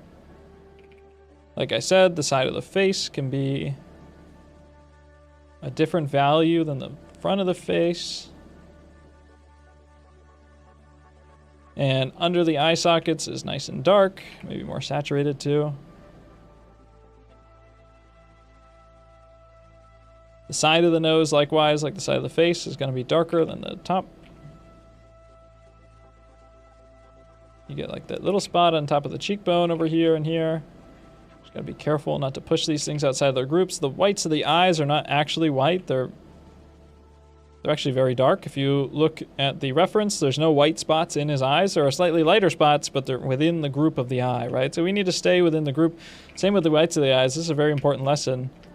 You know, we all hear the phrase white of the eye, and we think that the eyes are white, and maybe the local color of them are. When we look in the mirror and we get really close, they look white, but actually even when I do this, my eyes are not white, right? And neither are this guy's eyes.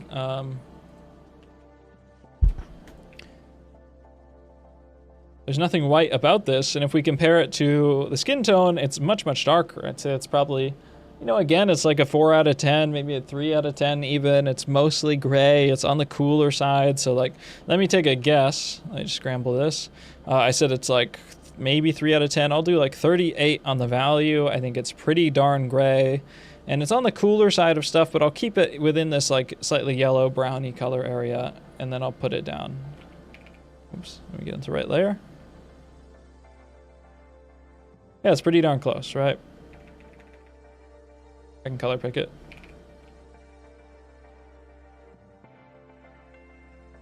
Yeah, not bad. You know, maybe I just need to be a little bit warmer. And I had the value pretty much perfect.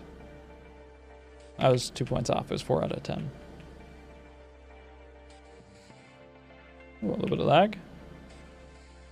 Somehow rotated my canvas. I'm guessing it's too late to submit? Yes. New challenge tomorrow morning. Is there a place where I can send my art if I'm not in the Discord? Unfortunately, no.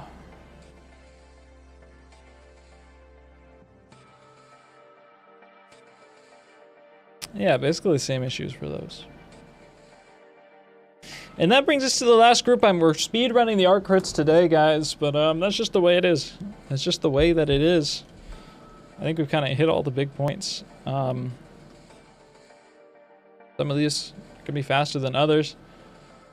And I mean, really, the skill level between, you know, like these and these, the difference is not that much. I pretty much have all the exact same crits. There's like some drawing errors like here and there, little bits and pieces, you know, some lights that are like over-rendered or like a not quite as deep understanding of form. You know, like there's some solid stuff going on in here, but like sometimes the one really big mistake that people always make when drawing is making the reflected lights of things too bright. It's like the biggest mistake you can make. It's not the biggest mistake you can make, but if you like are okay at proportions and rendering, the mistake that almost everyone makes is making reflected lights too bright. And what it does is it just flattens the form. It makes things feel not three-dimensional, even though it feels like in your head you're making everything super three-dimensional because you're getting all this reflected light that's showing the undersides of the shadow forms. But in actuality, it just kind of hurts the unity of the shadows. And so if instead we just bring this stuff a little bit more in touch, you know, close our groups in together a bit more. Remember that the eye socket is, you know, under the eye. Like this highlight here, it is bright, but it's not as bright as the center of the forehead. So we're kind of comparing our groups back and forth. This highlight here is on top of the cheekbone, and then there's the sides of the cheekbone. And so we really want to feel like a pretty decently hard edge right here. We don't want to smooth everything out because it's a planar edge. Guys, look at my cheekbones right here. This is very planar, right? Like this is do. You know, I'm not an old, actually with old people, their skin sags more, so you can see their cheekbones even more most of the time, you know, unless they have a lot of body fat. But this is a really planar form. It's pretty much just like a box. So you need to make a harder edge. If you just like smooth everything together, well, now it's like I got like these big boils on my face and everything is really rounded, right?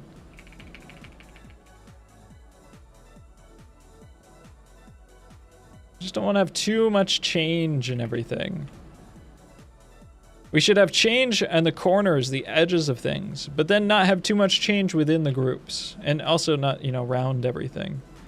It's okay to have hard edges. If you want a hard edge to appear softer, like we have here, place a transitioning tone. That's the same thing as like softening out with the airbrush. Just don't place 15 transitioning tones for everything. That's how you start to get like this super, now once I'm at this point, everything's like re-rounded a lot. I mean, even then it's not as bad as I think it originally, or not as over-rounded as it originally was, but, just making those things a little bit more firm. And then likewise, if you want to do a drawing that's in like limited color, that's fine, but match the value that you see. I think you're being very conservative with the value. If you see black, don't be afraid to put down black. There's nothing wrong with putting down black. And I think people just get scared. They're like, oh no, it can't actually be black. Like people told me not to use that color. So I'll make it like this middle gray, which is way less accurate than if I just put down what I saw, right? Like, don't make things super difficult for yourself. Just put down what you see, And like the accents in the folds of this stuff, like, yeah, they are black. There's some like collar stuff in here. I'm not looking at the reference right now, so I can't remember exactly, but they are black. And then there's the same transitioning tones and stuff that appears, but and then there's like this on some folds, right?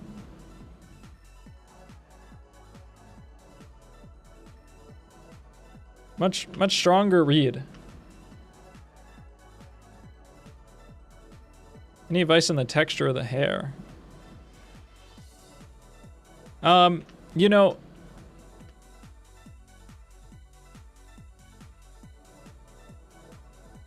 of these are good examples of that.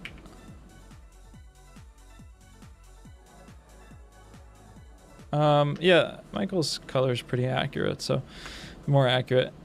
It just looks like your light is very blue.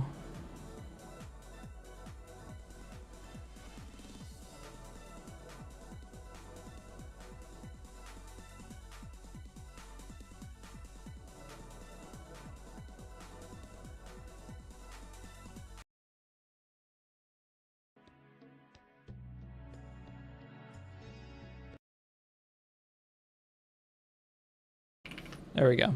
Maybe a little bit less blue. I just think your lighting that you used to take the photo is like a little bit less blue.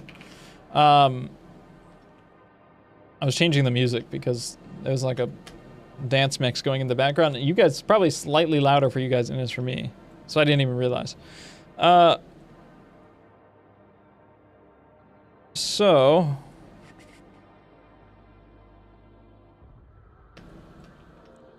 when it comes to like the beard and texture of the hair and stuff like that, all of painting is just putting down the base tones and then adding transitioning tones in order to add bends in the form, in order to turn the form until you have enough turns in the form, and then you're done, right? You don't want to add, like I said to the last guy, you don't want to add a million transitions to everything because our faces aren't these like perfectly rounded mushy slime balls. They have actually lots of hard edges in them. And the same kind of goes for beards, but just like a little bit more texture is needed.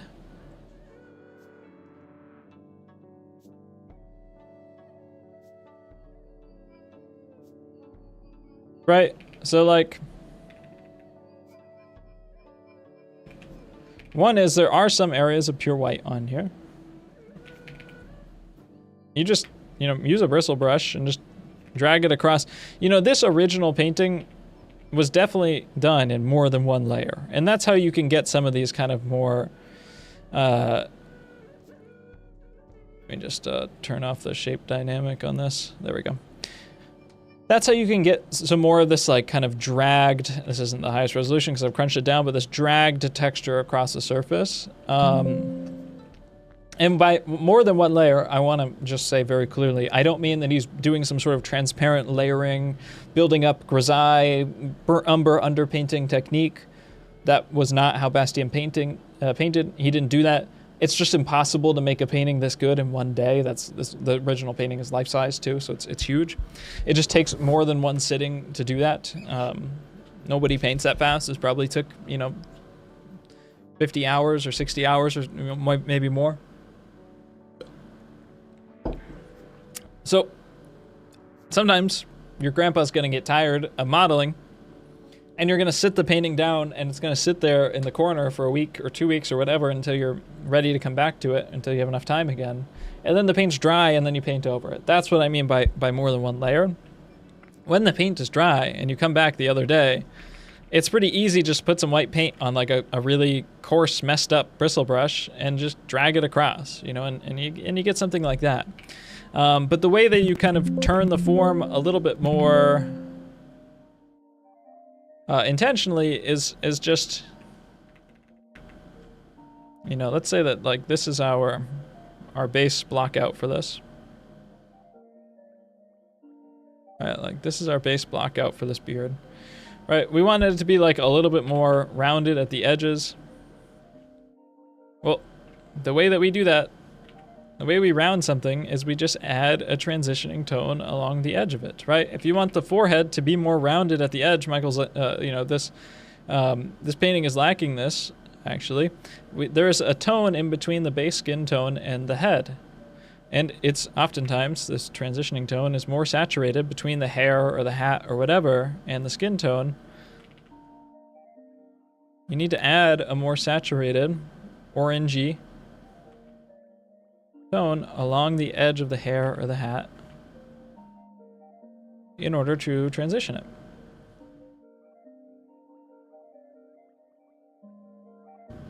Let me just unify that in a little bit, right? And it's very subtle, but it does make a big difference. It makes edges feel not quite so strong. Michael, I saw you asking about like soft synthetic brushes. I would find very few places to use a soft brush in this entire portrait, and definitely not at the stage that you have. Like, there's just a lot of thick paint techniques on this page, and a soft brush just won't be able to power through and push this paint around. And really, like, what this painting, I think could be improved about it is just, it's the big stuff. It's the value contrast and the accuracy in certain areas.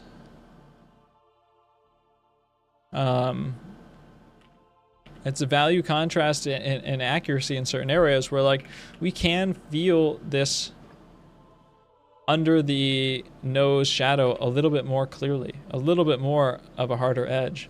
We can, and where I would use use a more specific synthetic brush is if you do want to put in like a thinner line, you can take a smaller liner brush and dip it in oil and put in, a specific line. And then, like, if you zoom into the original of this, which has a little bit more resolution in the Discord photo, you can see just little hatches like this with just a small, bristle brush or whatever, right? You can just hatch over the form like this. It's a little bit too bright in there. And then you can, use the fan brush in order to drag the form out and around. Right, so you could put in a base tone like this, you could put in this base tone, you can block in this base tone, and then you just take the fan brush, and you just pull this into this, you pull this into this, this into this, and this into this, and it like automatically unifies itself, right? But some of these could just be, you can just kind of keep putting a little bit more time, more sessions into this, and keep pushing the contrast, pushing these little subtle differences, especially, look for areas where you can get a little bit darker, a little bit more red, a little bit darker in here.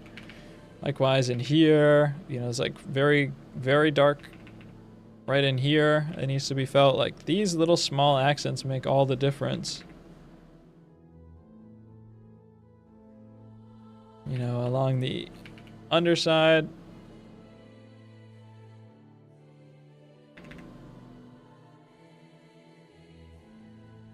Here, likewise, you're pretty much going, you are hitting black inside of the nostril.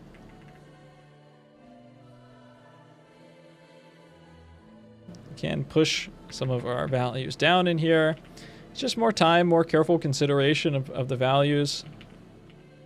and blocking things in a little bit smarter, more structurally, you know, earlier on, which is just something that is a goal that can always be improved. Like, you're never just gonna like masterfully structurally block everything in on the first try. You know, you might do it like once as a fluke, but there's like always efficiencies that can be made, right?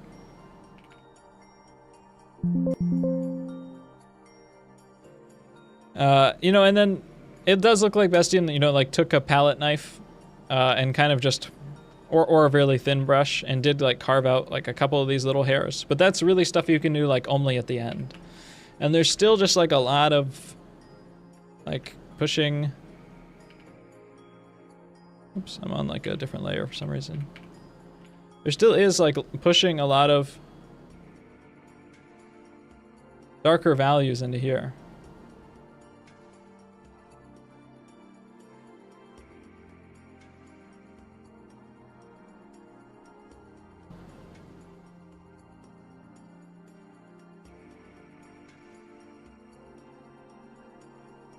And really fleshing out the value range of the entire painting. So there's just more sessions that can be put into this. That's the big difference.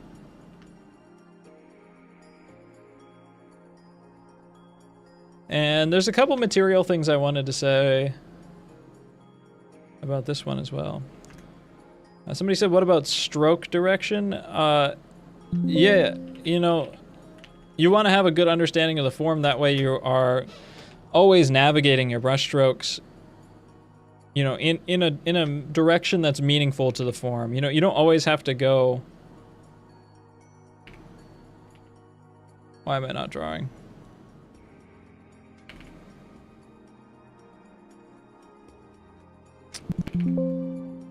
Photoshop, please. Okay, I gotta save and reopen. File, open recent, critique. There we go. You don't always need to like go across the form, always, you know, and you don't need to always move along the form. And especially, you know, if you're just blocking in a base tone, you're just scrubbing it in. It doesn't really matter. But you do want to know that when you are putting brush strokes that are going across the forehead or along the forehead, and you're putting in other brush strokes, you know, that go down the side, that you're moving in relative to that plane change. Or when you're using the fan brush to pull and round a corner between two things, you're arcing around that in order to round the corner. So the direction always has to conform to the plane changes of the face. I got a question. Is it true that the light is diffused from the sky? That's why the ambient light is weak. In this specific painting, yeah, like this is an outdoor painting, so the light's very diffuse, and so it's not super strong.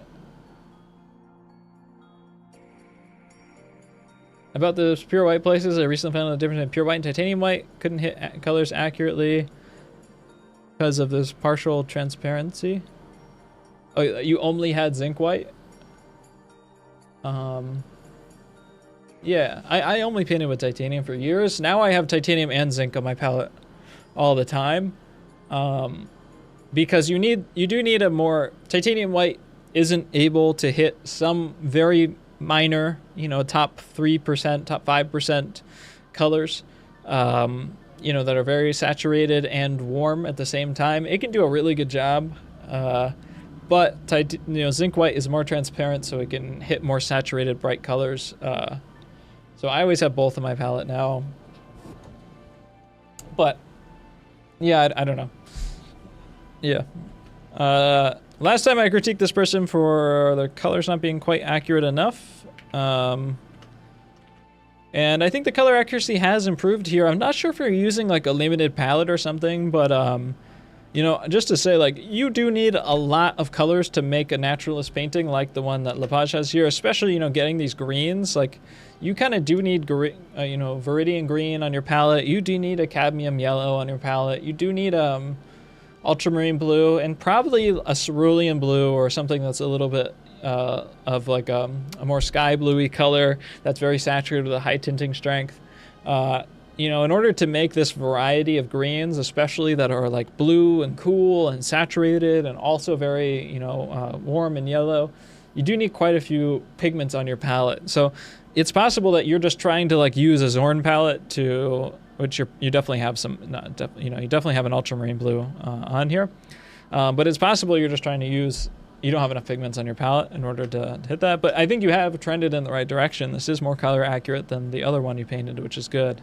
And I'd pay attention to like all the edge technique stuff that I just gave the other person.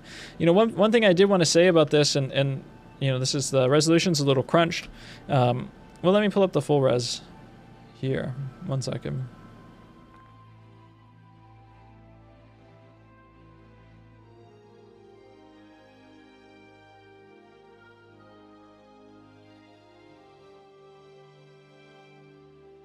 Pull up the full res image.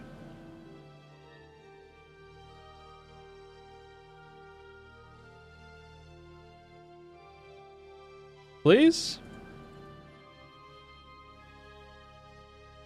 It's lagging my PC. What's going on?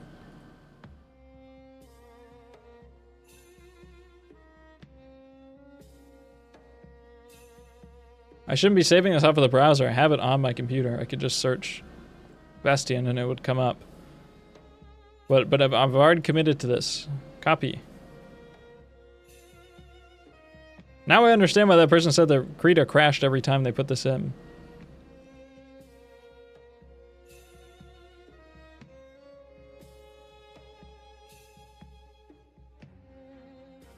There we go. You know, when we get in close to this, you know, there's this kind of conception about paint thickness, about especially like a lot of, you know, old masterworks or just, you know, master painters, that they paint very refined, very thin, and on very smooth canvas. That's not true. Most naturalist painters painted on really coarse, rough canvas, actually, with a lot of texture. And you can see it pretty clearly. You know, there is a lot of texture in this canvas. The reason why you don't see, you know, texture in all of it is just because he has packed so much paint into it that it's filling up the holes of the canvas. And that's, you know, especially where it's helpful, where you have, you know, painting that takes multiple days, that you are gonna let dry sometimes and then come back to it. You might sand it down and then paint over it again, or scrape it down and then paint over it again. That's where it really helps to have a lot of texture. And it's just so much paint packed in here that it becomes smooth, because the smoothness is all the paint on the surface. And there's still, you know, more delicate areas that are like a little bit thinner. He's probably scraped down, you know, the eyes and stuff like that a few times to repaint and correct stuff.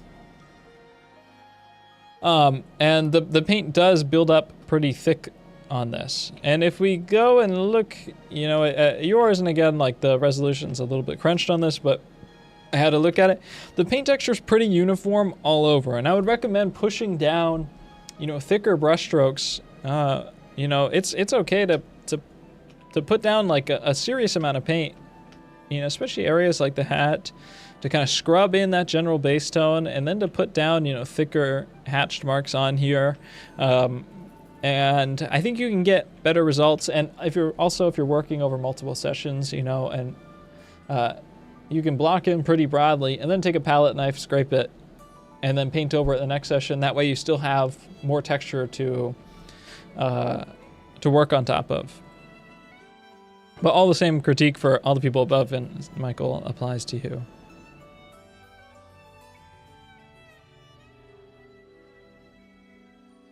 Yeah, this is nice. I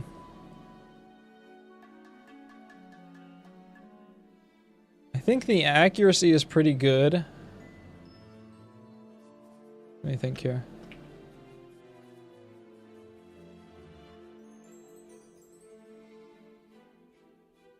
The accuracy is pretty good. You know, I'd definitely recommend, if you're not using like a paper stump or something, it would help you a lot. Or also, you know, I'd recommend as well just using some paper that has texture to it. It looks like smooth paper, and charcoal works, you know, in my opinion, much better on like a laid paper, or, you know, something like the Arches MBM or the Strathmore charcoal laid finish paper. It just gives more texture for the page to for the charcoal to actually sit into the page and stick to it much better. And that works a lot better with the stump too, which I think trains painting skills. It's very nice. I would try to really unify up some of your shadow groupings. You know, where you do have those clear shadows on the underside of the nose and on underside of the brow, I would push in with, you know, more firm lines and hatching and make really clear plane changes. It's also just look, you know, now that I'm digging into these areas, it just doesn't look like there's quite enough space under these brows. And there probably is enough space if we just like bump them up a little bit.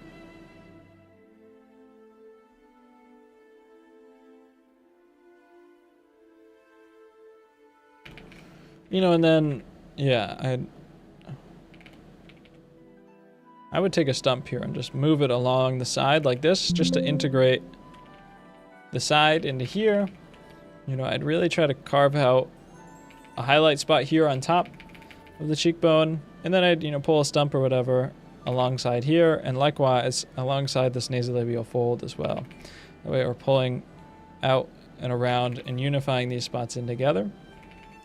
And then really pushing the darks and stuff in some areas of the beard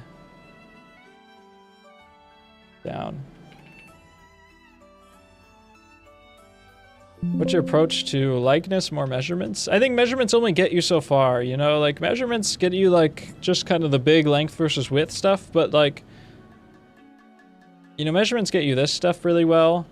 You know, they can compare like the thirds of the face too, which is nice. But once you start like getting specific stuff, I don't think the measurements have that much to do with the likeness, you know, so long as you can get the big length of width right.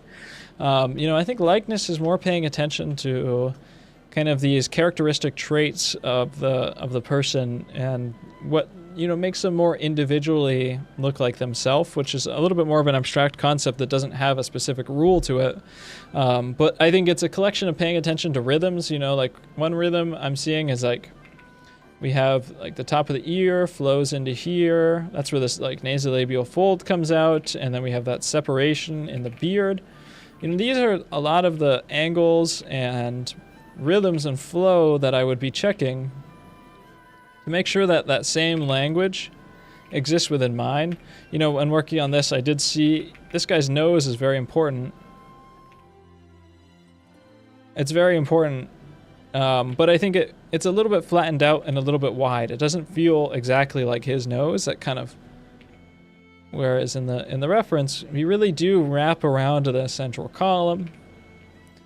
We're a little bit more boxy and a little bit less rounded. I think he has a lot more of this boxy language to his face, and if we just let the side of the nose do that, it becomes very cartoony very quickly.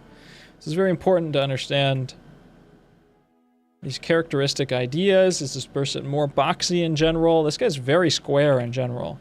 And, you know, his side of his face comes out, and then also we have this cheekbone here too that's just pretty pronounced as well. So we get these kind of harder angles to the face. And I would kind of, you know, to make the likeness a little bit more accurate, I would push to really pay attention to these big angles, rhythms, plane changes, that make the person feel more like the shape language that they actually are, you know. If this guy had a really rounded face, I wouldn't want to, and I don't want to use a word like emphasize, because I am doing what I see, but what I'm seeing is informed by, you know, like my understanding of the idea of this person as well.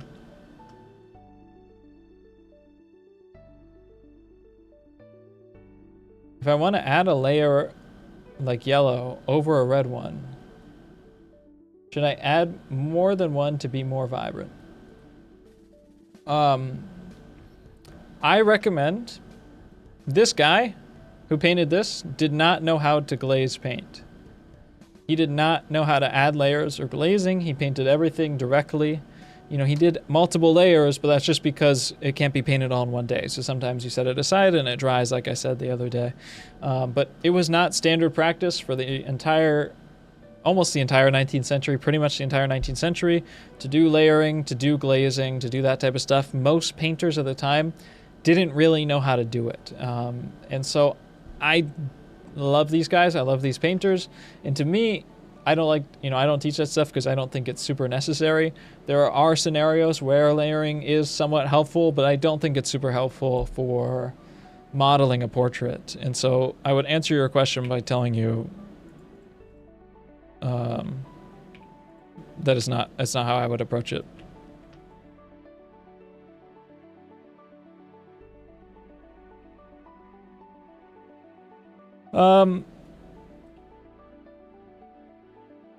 Yeah, and the rest of these are looking pretty nice, everyone.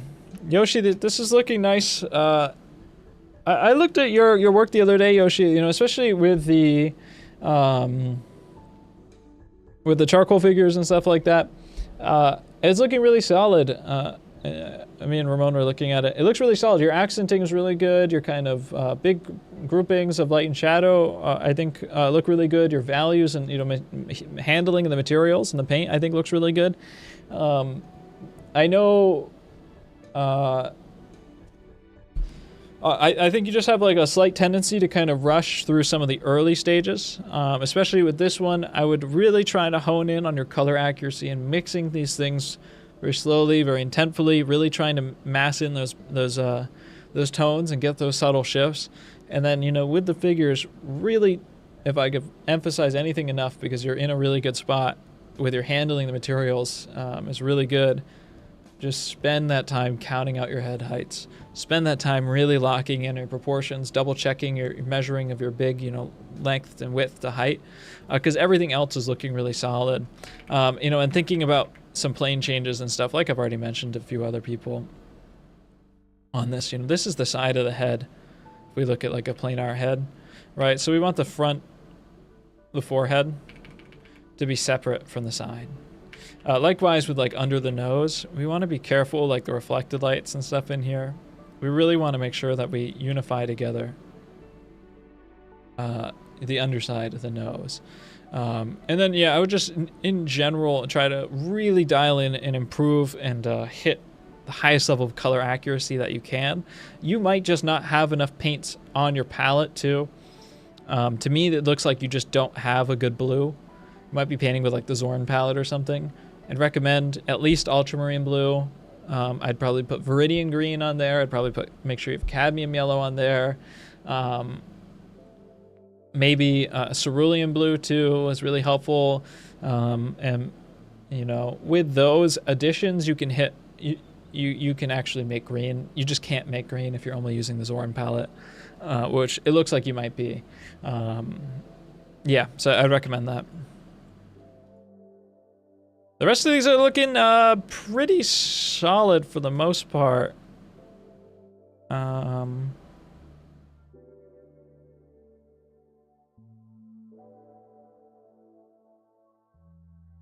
With this one, I think your charcoal is just not going on the page as well, because you just don't have a textured paper. You need again, I recommend the Arches MBM paper. A little bit expensive though. The Strathmore 300 or 500 student charcoal laid finish paper. You need a little bit of texture there in order for the charcoal to sit into. Otherwise, it's looking really good. You just can't get a dark value with Vine charcoal. It just smudges off the paper like you have here. If it's on smooth paper and you're on smooth paper. Otherwise, it's looking pretty solid. You just don't have the ability to get those dark ranges without the improvements there. You can push down, it would make the face feel like a little bit better too if you push down the background too. Make the face push a little bit more.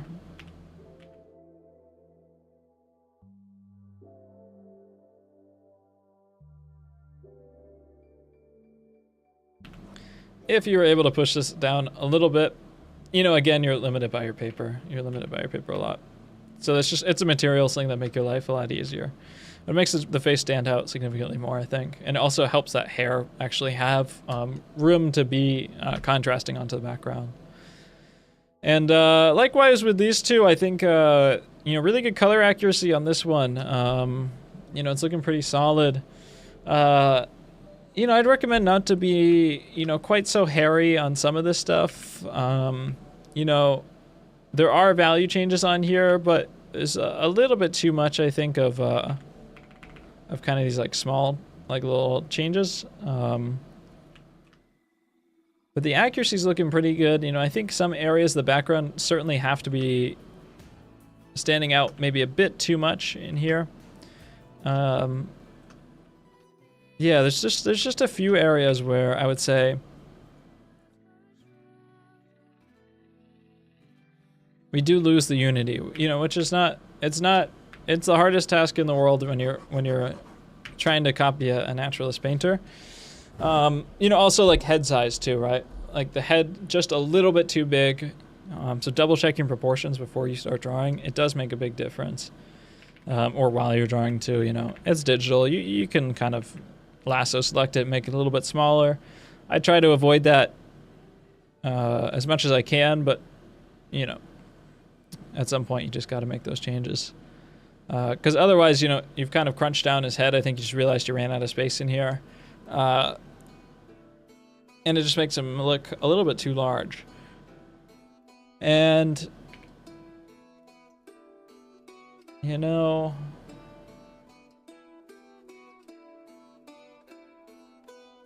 maybe just some of these values just need to be like a little bit darker in here in order to integrate into this a bit better. It's really close, though. It's really close. I don't have too much credit for you. You know, other than just like maybe a little bit too over modeling in some of these areas, where I don't think you need to like model like this tone and then this tone and then this tone and then this tone and then like this and this for this jacket. It's a little bit closer together, a little bit more grouped, and I would prefer to just model like the big tone. You know, you can grab like a texture brush or something like that if you want to give it like a little bit of texture. And just like run it across the top. And it's kind of all you need. I think, yeah, you're just kind of like standing out a little bit too much in a lot of these areas. It breaks the unity. Same in here. It kind of stops feeling like a solid mass when there's like just a bit too much going on.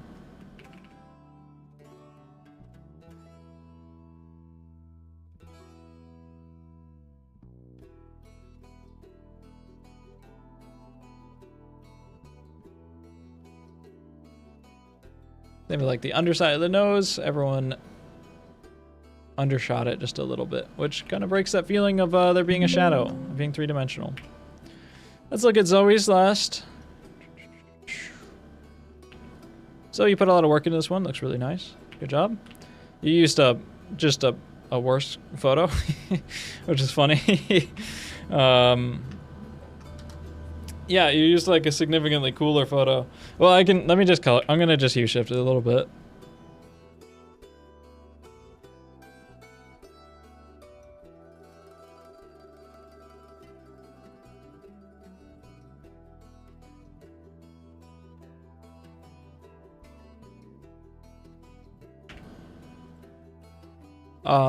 Certainly like proportion issue, like it's a shame because this hand looks like very, very nicely painted, but it's like bigger than his head, unfortunately. So it's kind of like probably always drawing stuff that I'm gonna wind up critiquing you on.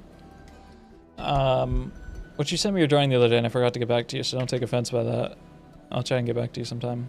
Because it's a good drawing and you should keep doing those. And there's basically a lot of the same stuff. We're out of French fries, says Caterpillar. We need to go to Walmart so bad. We need French fries. I need French fries stat. Meat. When I'm getting fried. And I'm really into 19th century Parisian ateliers. Make it French. And then, you know, like everyone else, I think there's just a lot of like little areas that I think just need a little bit more push in the value, like some more sharp edges, some slightly more.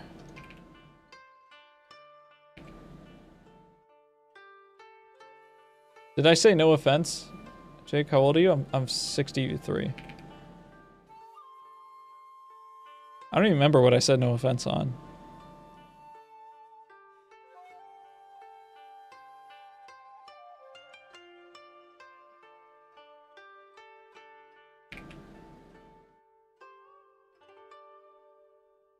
Looks 14.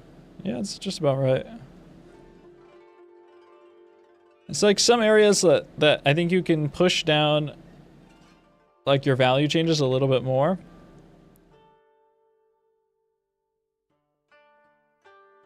Just to like squeeze like a bit more form out of them. You know, the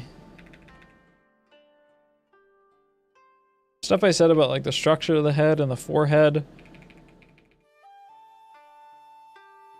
I would increase the saturation and the warmth of every color still by 20%. I push down some of these shadows. Yeah, I think you can just squeeze like a bit more contrast out in your like dark halftones. And I think, yeah, we can still add more color to your paints.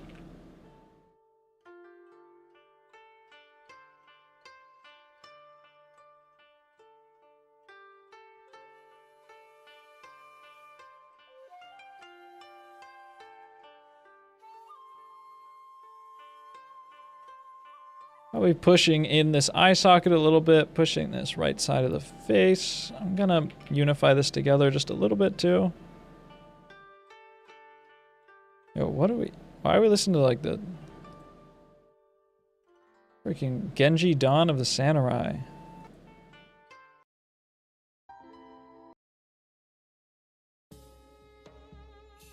Alright, that's what's up. Especially in the beard too, like we're missing like a lot of these like much more saturated golden tones that I think bring like a lot of life into this painting. So I'll continue my tirade of telling you to increase your saturation by 30%.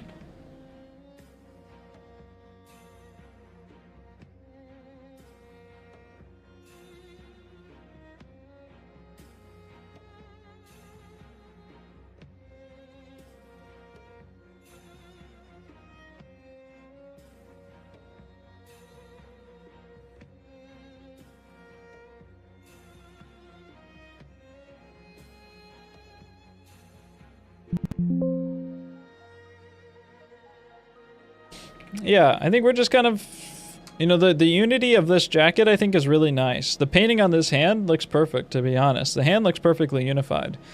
Yeah, I think it's mostly just the face, and then, you know, some of the background too. I think just getting a little bit too contrasty. I think you're secretly decreasing my contrast. Yeah, let me push the vibrance.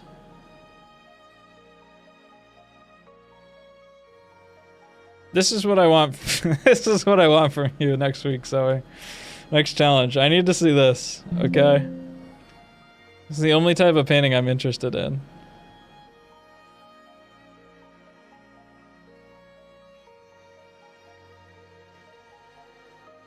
Yeah, I think mostly it's you know, you get the most change out of your form right at the edge of the fold before it goes to shadow.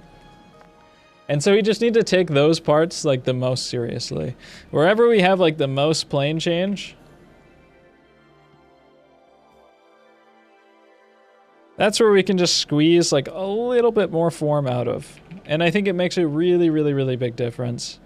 And it's the most difficult stuff on like the draftsmanship stuff. It takes a long time. So you're doing a good job, and you should continue to draw as much as possible. And study 19th century French drawings. Please and thank you.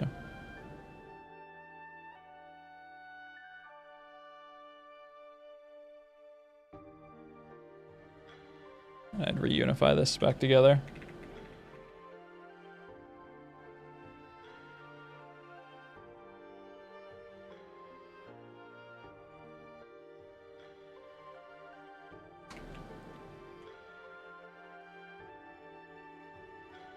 Yeah, very good, everybody.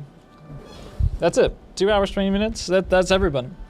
You know, it's mostly just an exercise in being able to see these big groups, to being able to mix accurate colors, to you know, check our proportions and see textures and shapes and how we can organize chaos and abstraction within very, very difficult, tight ranges. And that's, you know, what I think is the most beautiful thing about 19th century naturalism. It's what's really alluring to me. It's fun to look at. It's exciting and interesting. It's extremely technically proficient.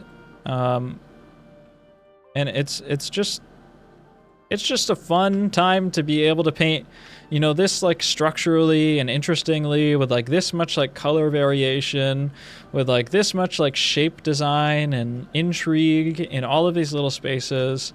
You know, this much like incredible precision and perfection, with this much level of like ability to abstract things and still make them look reasonable.